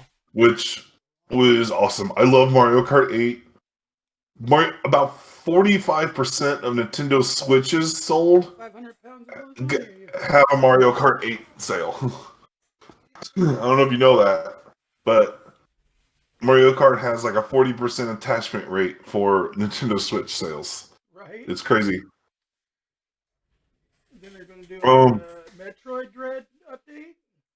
Yeah, Metroid Dread is getting a... Oh, hang on. Before we get to Metroid Dread, I want to go back to the Mario Kart 8 real quick. So this DLC, it's a paid thing. $25 to get these 48 tracks. Or, if you remember a few months ago, Nintendo released this update to Nintendo Switch Online called Nintendo Switch Online Expansion Pass, where you pay a little bit extra and you get Nintendo 64 games, Sega Genesis games, and then some other stuff like some Animal Crossing content and things. It will include all of these tracks. So if you have that expansion pass, you also get all of the extra tracks at no additional cost. You don't have to pay for the tracks. I have the expansion pass because I wanted all the access to all those N64 games. So I'm really thrilled. I don't have to even pay the $25 to use these tracks. Which is part of my existing membership. Dun, dun, dun, dun, dun. Alright, now we'll go on to Metroid Dread. Metroid Dread is getting a free update. It's basically getting an easy mode, which they're calling rookie mode, for people who found the base game too easy. Or too hard, I mean. And then it's also getting a new hard mode that they're calling Dread mode, for people who thought the game was too easy. Dread mode being so intense that you die instantly from a single attack, no matter what the attack is or how much health you have. Any damage is a one-hit KO. One-hit kill. So it's not a hit point system at all. Yeah. No hit points don't matter. Just death. So that's awesome. For people who want an extra challenge, you get a more difficult mode to try.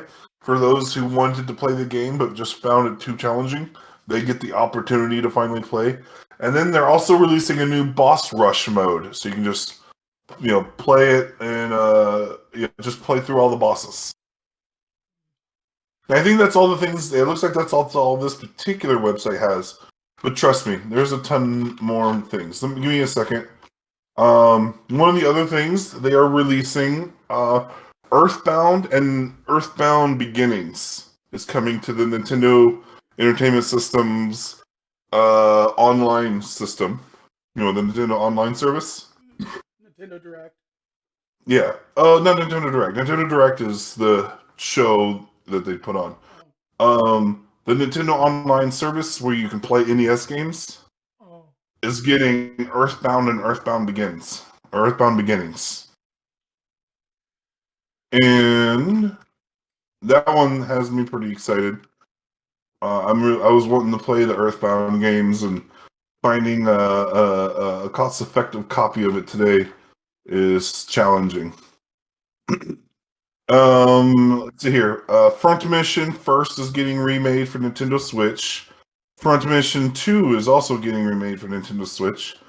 There's a new kart racing game coming out called Disney Speedstorm that'll have Disney and Pixar characters and stages and other items to play in a free-to-play racing game. It looks like it's like a kart racer type game, but using Disney Pixar content.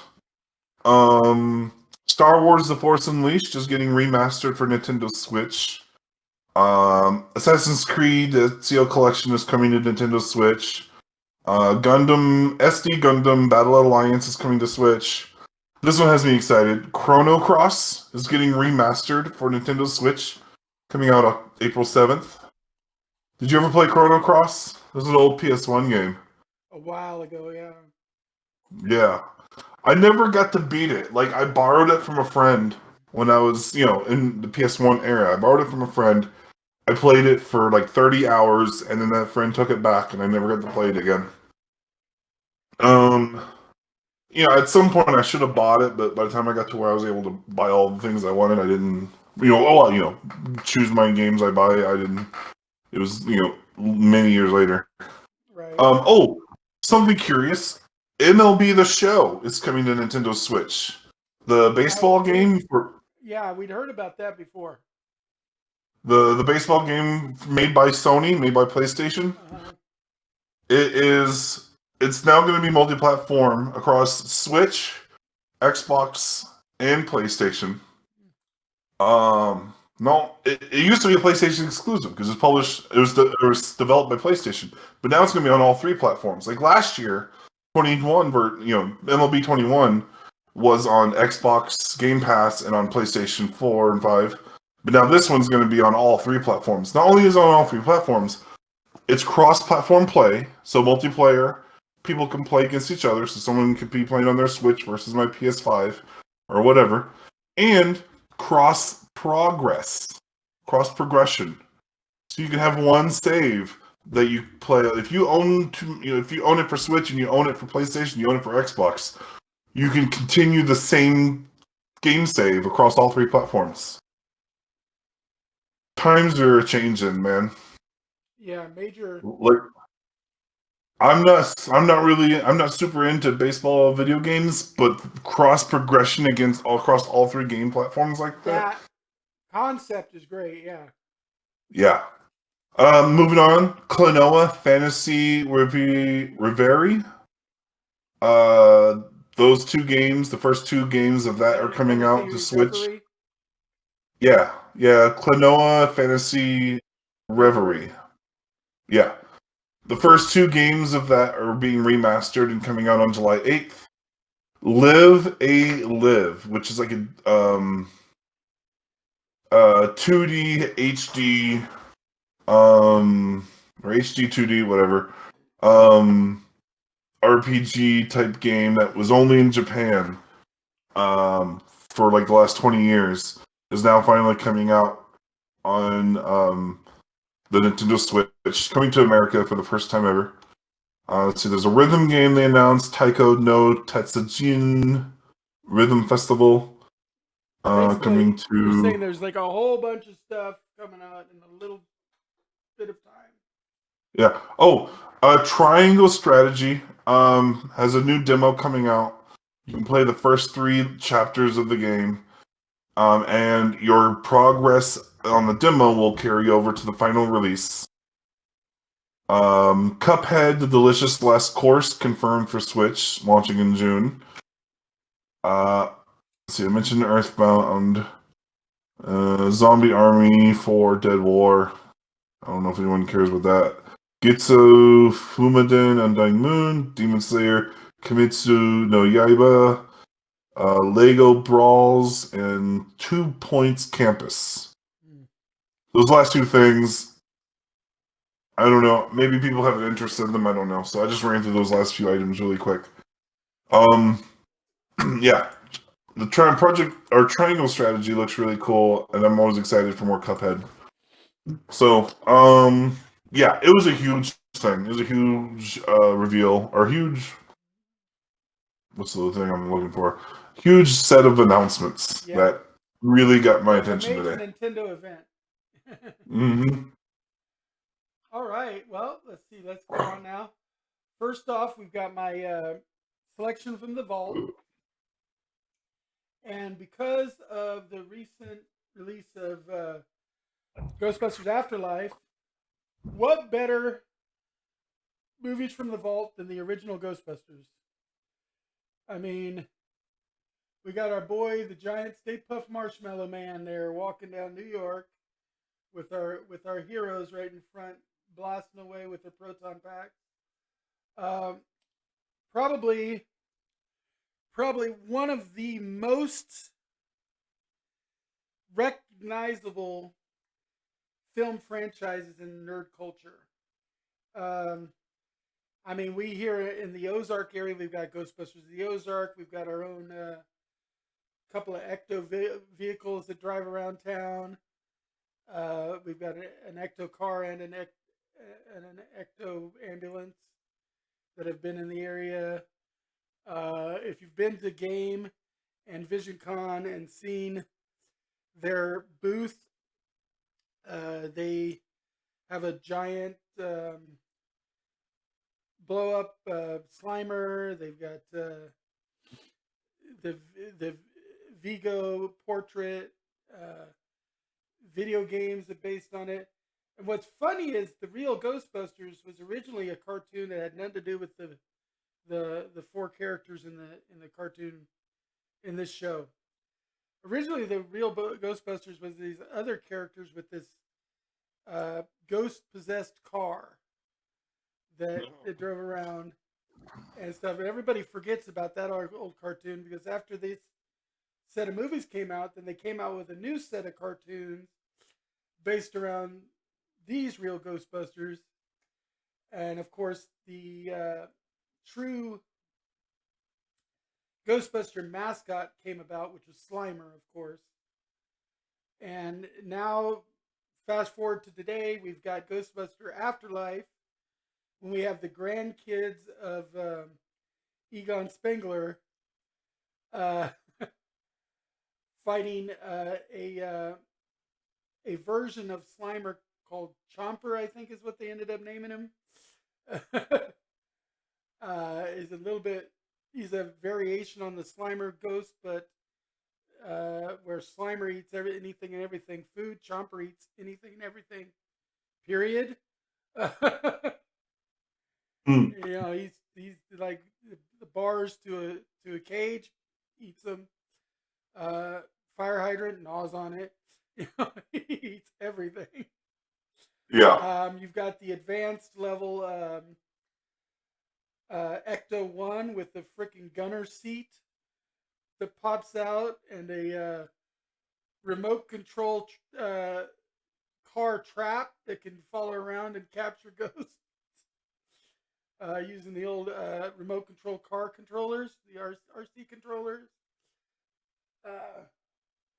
They have come so far, and the big thing a lot of people who didn't follow real closely don't realize is Ivan Reichman worked on the original movie.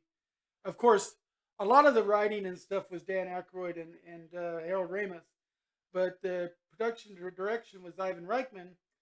Well, Afterlife was Reichman's son, who grew up basically on the set of the Ghostbusters. So he wanted to bring the new Ghostbusters movie in the complete spirit of the old one, and that's why the new movie is going back to Gozer the Gozerian and you know, the Stay Puft Marshmallow Man and all the things that we knew from the very first classic Ghostbusters. I mean, they're ignoring the female Ghostbusters movie, completely ignored. Not that it was a bad movie, it wasn't. But it's not part of this particular mythology. The second Ghostbuster movie didn't touch on this, so they don't have the Emoto slime. You know, the good and bad emotions reactive slime. They don't have Vigo. But they have, the whole thing is about the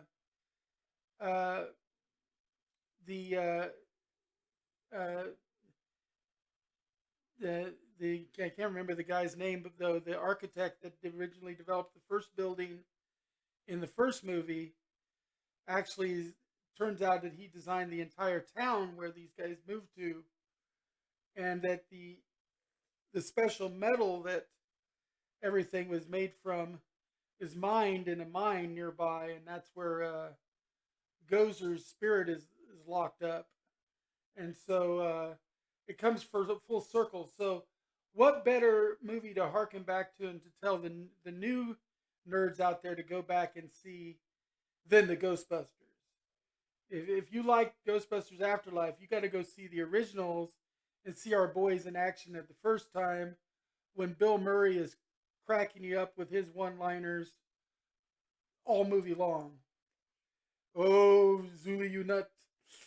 I want to talk to Dana. Did you mention if you've seen Afterlife yet or not? I have. I own it. Okay. I haven't had a chance to watch it yet. Oh, dude. It's available on Vudu now. You can buy the 3-movie set. Okay. $35, get all 3 movies. I was trying to pick it up soon.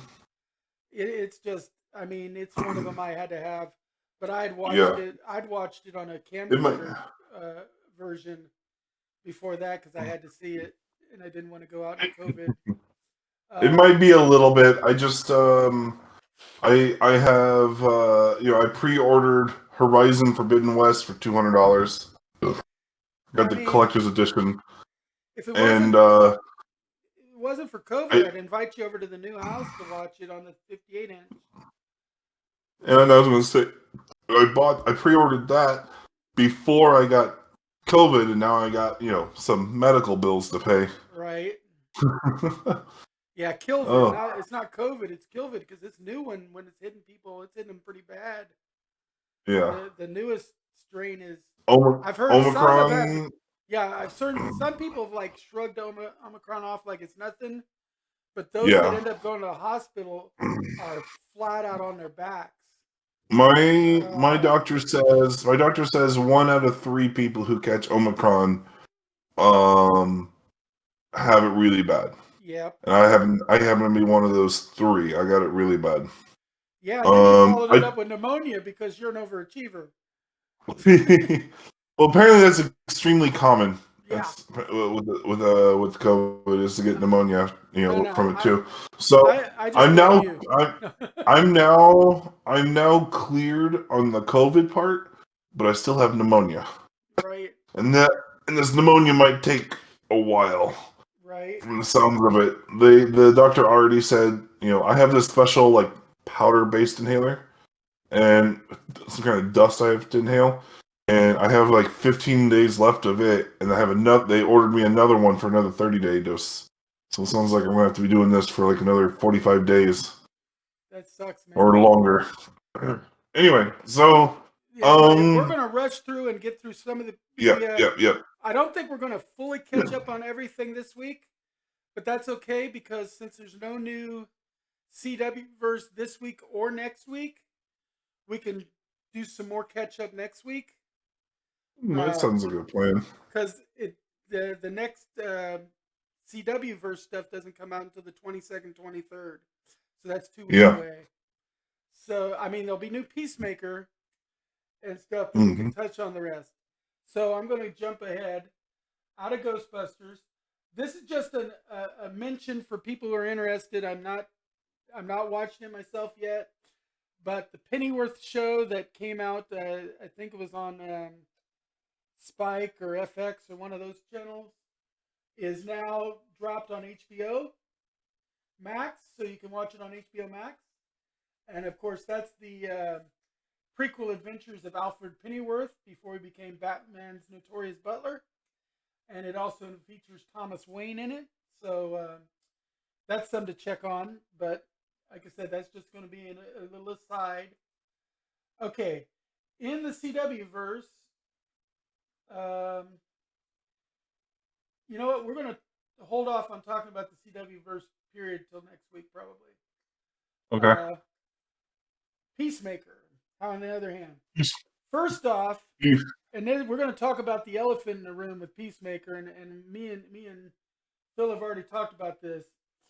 If you watch the show and you get the option to skip the intro, don't. Okay, it looks as stupid as hell because it is, but it's hypnotically stupid. You can't not watch it once you watch it. Yeah. You get to where you have to watch it every week. So, episode 1, we watched the intro, and my girlfriend was like, the whole time, whenever we was watching the intro, my girlfriend was like, what the fuck is this? It's the stupidest thing I've ever seen, yeah. Yeah, it's the dumbest intro ever. And then on episode 2, she skipped it. And on episode 3, she picked up the remote to skip it again, but she couldn't bring herself to hit the button, and ended up watching it. And she's like, this is so dumb, but it's like a train wreck. I can't not watch it. That is, if not, not to diss the show, but the best part of the show is probably that train wreck of an intro. It's so silly. I've gone on YouTube and just watched the intro a couple of times. I've just shown the intro to people. I'm like, yeah. You just gotta no, come look at this. And it's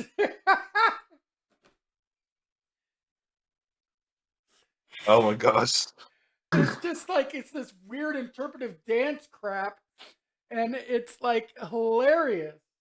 And they all have serious faces on while they're doing these silly dance moves. They look like they're murdering their children or something. They're as serious as can be. And dance around, dancing with mops and everything else, and freaking. I only can do like 2 moves here with out banging something. Right? But you have to watch it. And it shows up, new episodes drop, and we got the official word on this earlier. New episodes drop at 3 a.m. Eastern Standard Time, Thursday mornings. So if you're wondering when it's going to drop, that's when it drops. And I'm there watching it at 3 a.m. Thursday morning. Trust me. I thought they were supposed to premiere on Wednesdays, and so did Lurch. But we're like, it hasn't dropped yet. Yeah. Finally, we looked it up. I was telling Doc, I was like, I can't talk about the new, I was trying to watch the newest episode of Peacemaker before the show, but I can't find it. Is everything on break? That's one of the reasons we're changing our showtime to Tuesdays, is that way we'll have watched all the previous new stuff in, and then we'll do a show right before the next set of new stuff drops the next day. Yeah. So yeah, we'll do our show on Tuesday, then immediately Wednesday we'll start watching stuff for the next show.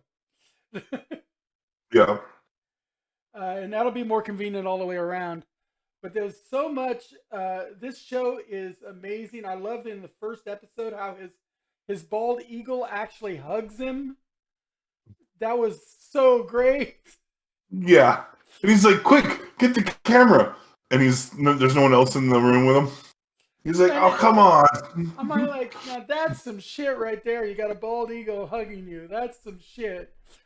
That's a pet that loves its owner. and no one around to see it. And his eagle's name is Eagly. He's such an original namer.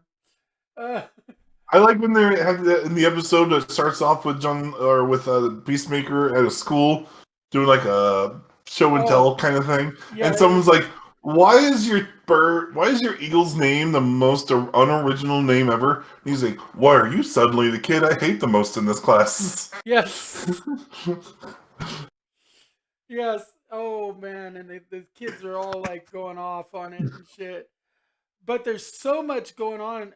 The one black girl in the team, people don't realize, is the daughter of Amanda Waller. The other black individual on the team has got one of the moths in his head. Butterflies. I don't want to give up too much for the people that haven't gone and watched it yet, but watch it. Vigilante is like the most idiot savant character you'll ever see. I mean, he's like, no, I just want to kill someone with a chainsaw. They won't let him take his chainsaw. Then the other guy, the freaking computer guy, ends up getting to kill somebody with a chainsaw. It's like, man, he stole my thing, man. I had said the one thing I wanted to do was kill somebody with a chainsaw, and he does it, man. It's not cool. Yeah. And then there's Hardcore, which I'm not quite sure completely what her deal is. And his dad is freaking a white supremacist Nazi white dragon guy who happens to develop all of Peacemaker's helmets. Because it's his son, he makes his son's equipment. But he's gonna go try to kill his son now. I mean, so there's for so the much going up on this show. There's so much going on. So for the longest time, I want to mention Hardcore. I thought the name was like hardcore, like you're hardcore. So did I. Did I. I thought it was like a it's nickname. Not. Yeah, Hardcore. but it's her character. Her character's last name is spelled HARCOURT,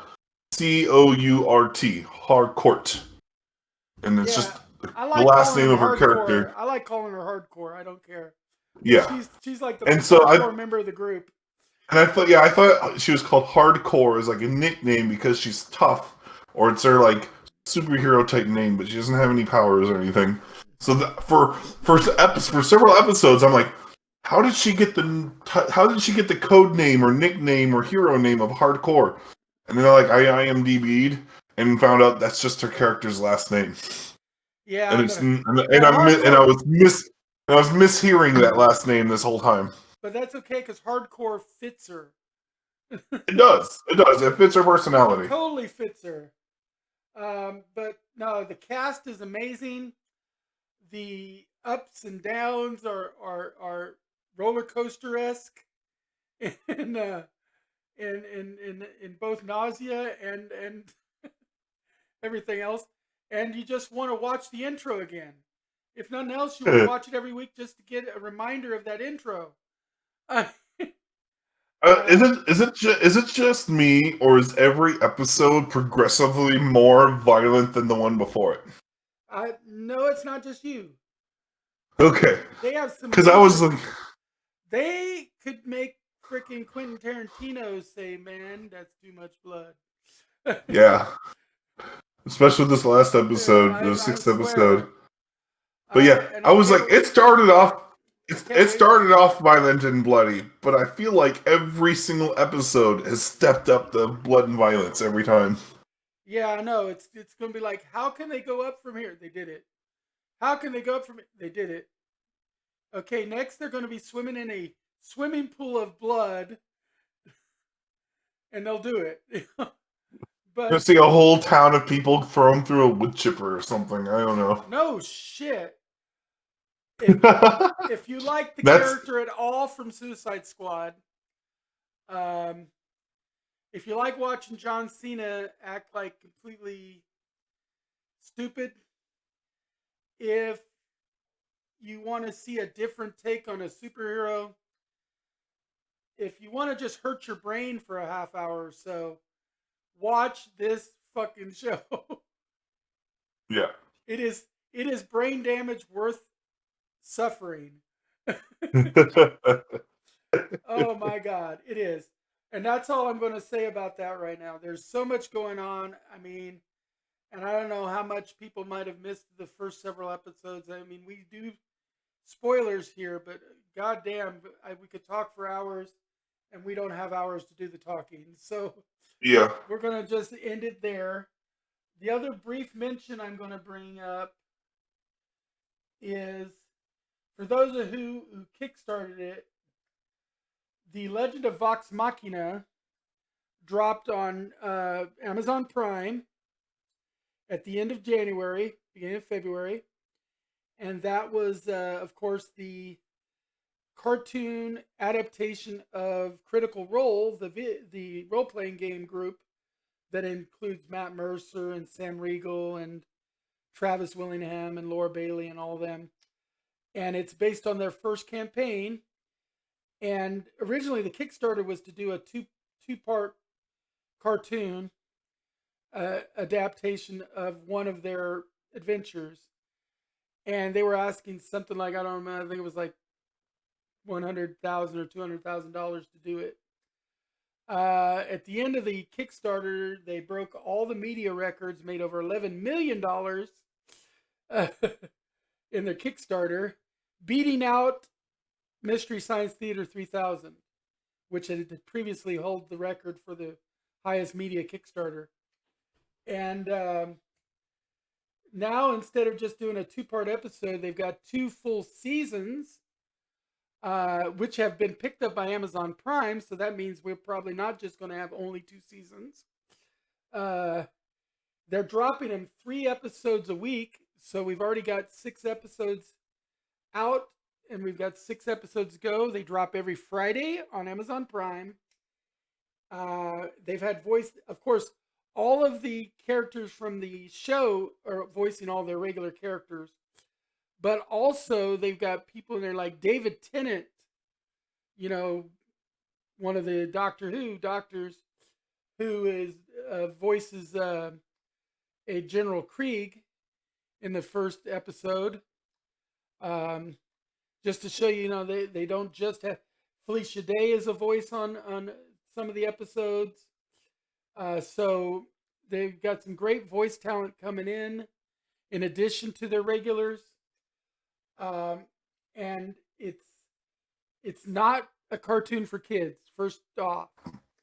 I mean, they've got magic hands flipping people the bird, and you got the gnome bard sleeping with like anything that moves.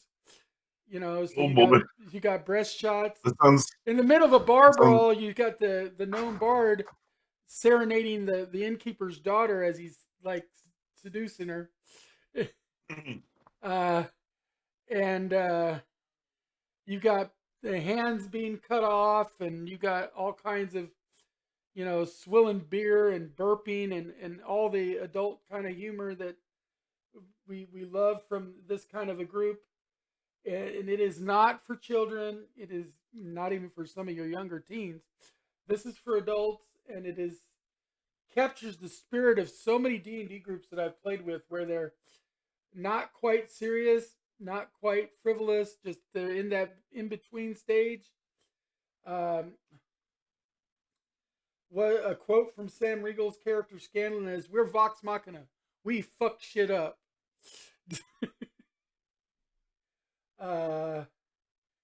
And it's just so worth the watch. It premiered on January 28th, as you can see on this poster I'm showing, and you'll love it. There's a pair of half-elves, Vax and Vex, Vaxld and Vexalia, who are brother and sister. That's Laura Bailey and Liam O'Brien's characters. There's the female half-elf is a ranger with a bear animal companion that wears armor. The male is a rogue, so he's a little sneak thief. Then Percy is played by Thaddeus and Jaffe, and he's a artificer who shoots his pepper box. Basically, it's a revolver gun that he's designed. Not normally a fan of guns in D&D, but it does it well.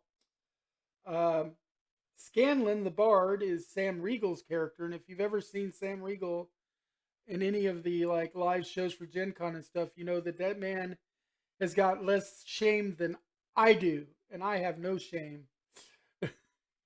This guy makes me look shy and timid. Oh yeah. And nobody makes me look shy and timid. I'm like out there, but he plays the bard, and he kind of mixes modern music in with his bardic thing. So it's really interesting how he does it, and you get to experience some of his music adaptations. Then there's Keyleth, who's a Ashari druid.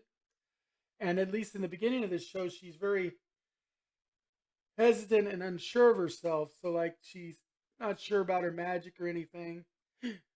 Then there's Grog, Travis Williams' character, which is a Goliath barbarian with a giant axe, a thirst for ale, and an IQ in the negative numbers, who is just great. And then finally, Ashley Johnson plays Pike, always nicknamed Pickle, the gnome cleric of the Everlight, who's their spiritual advisor, and their conscience, kind of, sort of.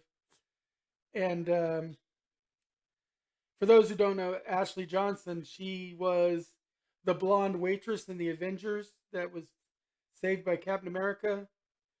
She was the scientist in Blind Spot. So she's had a few live action roles. She does a little bit more live action than she does voiceover.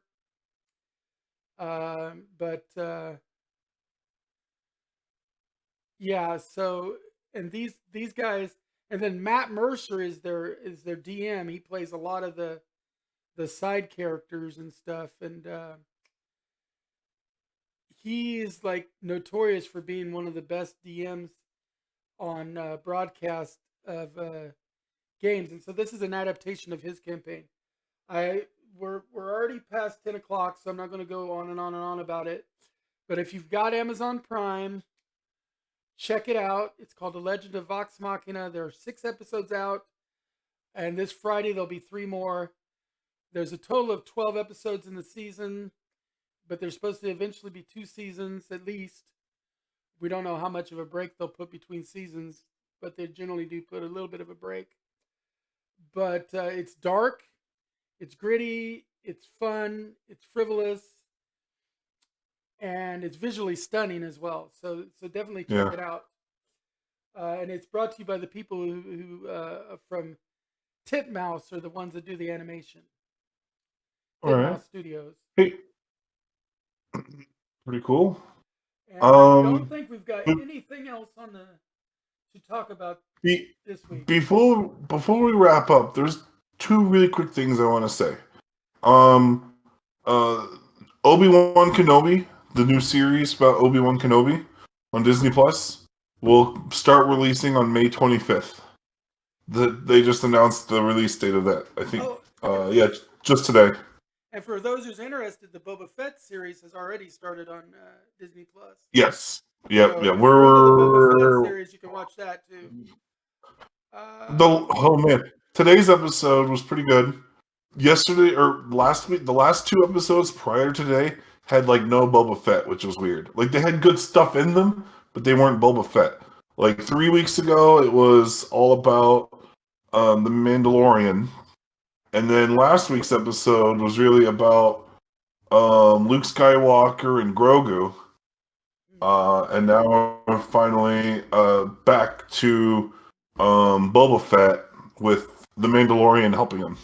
I don't typically watch the Star Wars series. Yeah. Because I'm more into the movies than the series. Like I watched the first season of The Mandalorian. The second one didn't grab me, so I didn't continue. I never watched Clone Wars really. I watched like an episode. And I haven't watched any of Boba Fett. But that one I am tempted to go back and try to watch. But for those who are interested, it is out there. There's some great movies coming out, of course. Yeah. So yeah, I just want to make a quick call out that they just released, or they just announced the release date for the Obi-Wan Kenobi series premiere, May 25th. Also, and an unrelated news. What's that? Do we know when the next Marvel series is premiering? Oh, I know it's I wasn't it supposed to be March or April?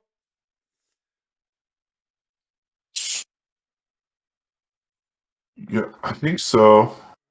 I think we're supposed to have one. I think we're supposed to have one in that window of time. Armor Wars or one of them, I think. I'm not confident, but I thought so. We're overdue. Yeah.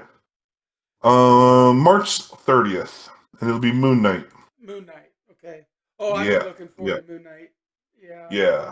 Yeah. I was like, oh, I'm pretty sure, and I'm imagining it's a couple a week or two after Boba Fett ends. Yeah. And then we have a other new announcement that was just revealed today. Hulu is reviving Futurama. I heard about that. Yeah, they've ordered 20 new episodes. Netflix is reviving, believe it or not, they're working on a continuation of that 70s show called That 90s Show. Oh my gosh. And they've already confirmed at least the two parents from the original 80s show failed, but maybe the 90s show will work out. I don't know. I think it's going straight to, I believe it's Netflix. So who knows? Yeah. But they've already confirmed the two parents at least. And they'll be helping take care of their grandkids, is what I understand. So that's going to be interesting to keep an eye out for, too. I'm kind of hot or cold when it comes to Ashton Kutcher, but if he's not involved, that'd be fine by me. Oh, really? Yeah, Ashton Kutcher to me is not a big deal in most cases. Some of his stuff is okay. Like The Ranch was phenomenal, but otherwise, I can give or take Ashton Kutcher. You were going to say something? I love Ashton Kutcher. I don't love his character Michael, but I love Ashton Kutcher. I think he's done some really great stuff. But if you ever watch The Ranch, that is probably his best movie, his best TV series. His best material. Yeah, if I've you, never seen it, but it's on Netflix, and it's got Sam Elliott in it, and it's also got the one kid from. I think it's pretty great that Michael and Jackie got married in real life. They're a couple today. You know, Ashton Kutcher and and what's her name? Yeah. oh gosh, Mila Kunis. Yeah, Mila Kunis. But what's his name? The real hippie kind of guy from the '70s show, Masterson. Yeah, He's also in The Ranch. yeah. I've seen some footage of it. He plays Ashton Kutcher's brother, older brother, Rooster. But Gotcha. it's Anyway, worth watching. It's hilarious. But yeah. Anyway, I just wanted to give a couple quick shout outs for announcements that were made today about new shows or upcoming shows that people would be interested in. Futurama is being revived, and Obi-Wan Kenobi announced for May, which is going to have Hayden Christensen reprising his role as Darth Vader. interesting. Okay. Yeah. And then, of course, we've got movies coming out. Into the Multiverse of Madness is coming out soon. I think it got pushed back to April. It was originally going to be in like March 3rd, but I think it's in April. I would remember March 3rd because that's my birthday. I was hoping it was going to come out for my birthday. But so we've got Into the Multiverse of Madness still coming out. We've still got The Samaritan in the works. What else for movies? The Flash, the Batman.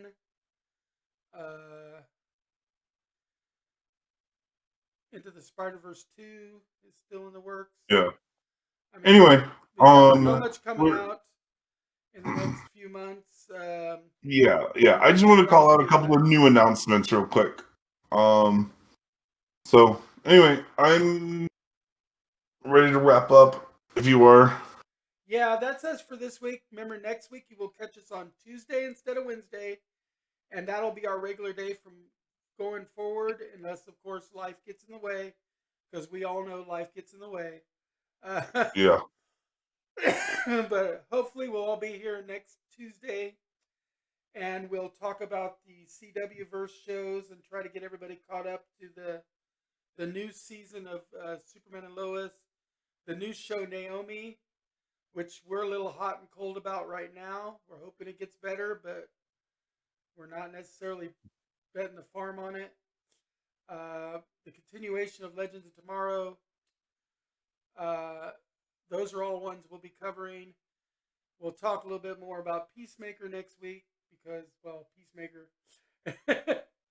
And we'll catch everybody later. May all your downloads be fruitful. May all your consoles stay away from the red ring of death.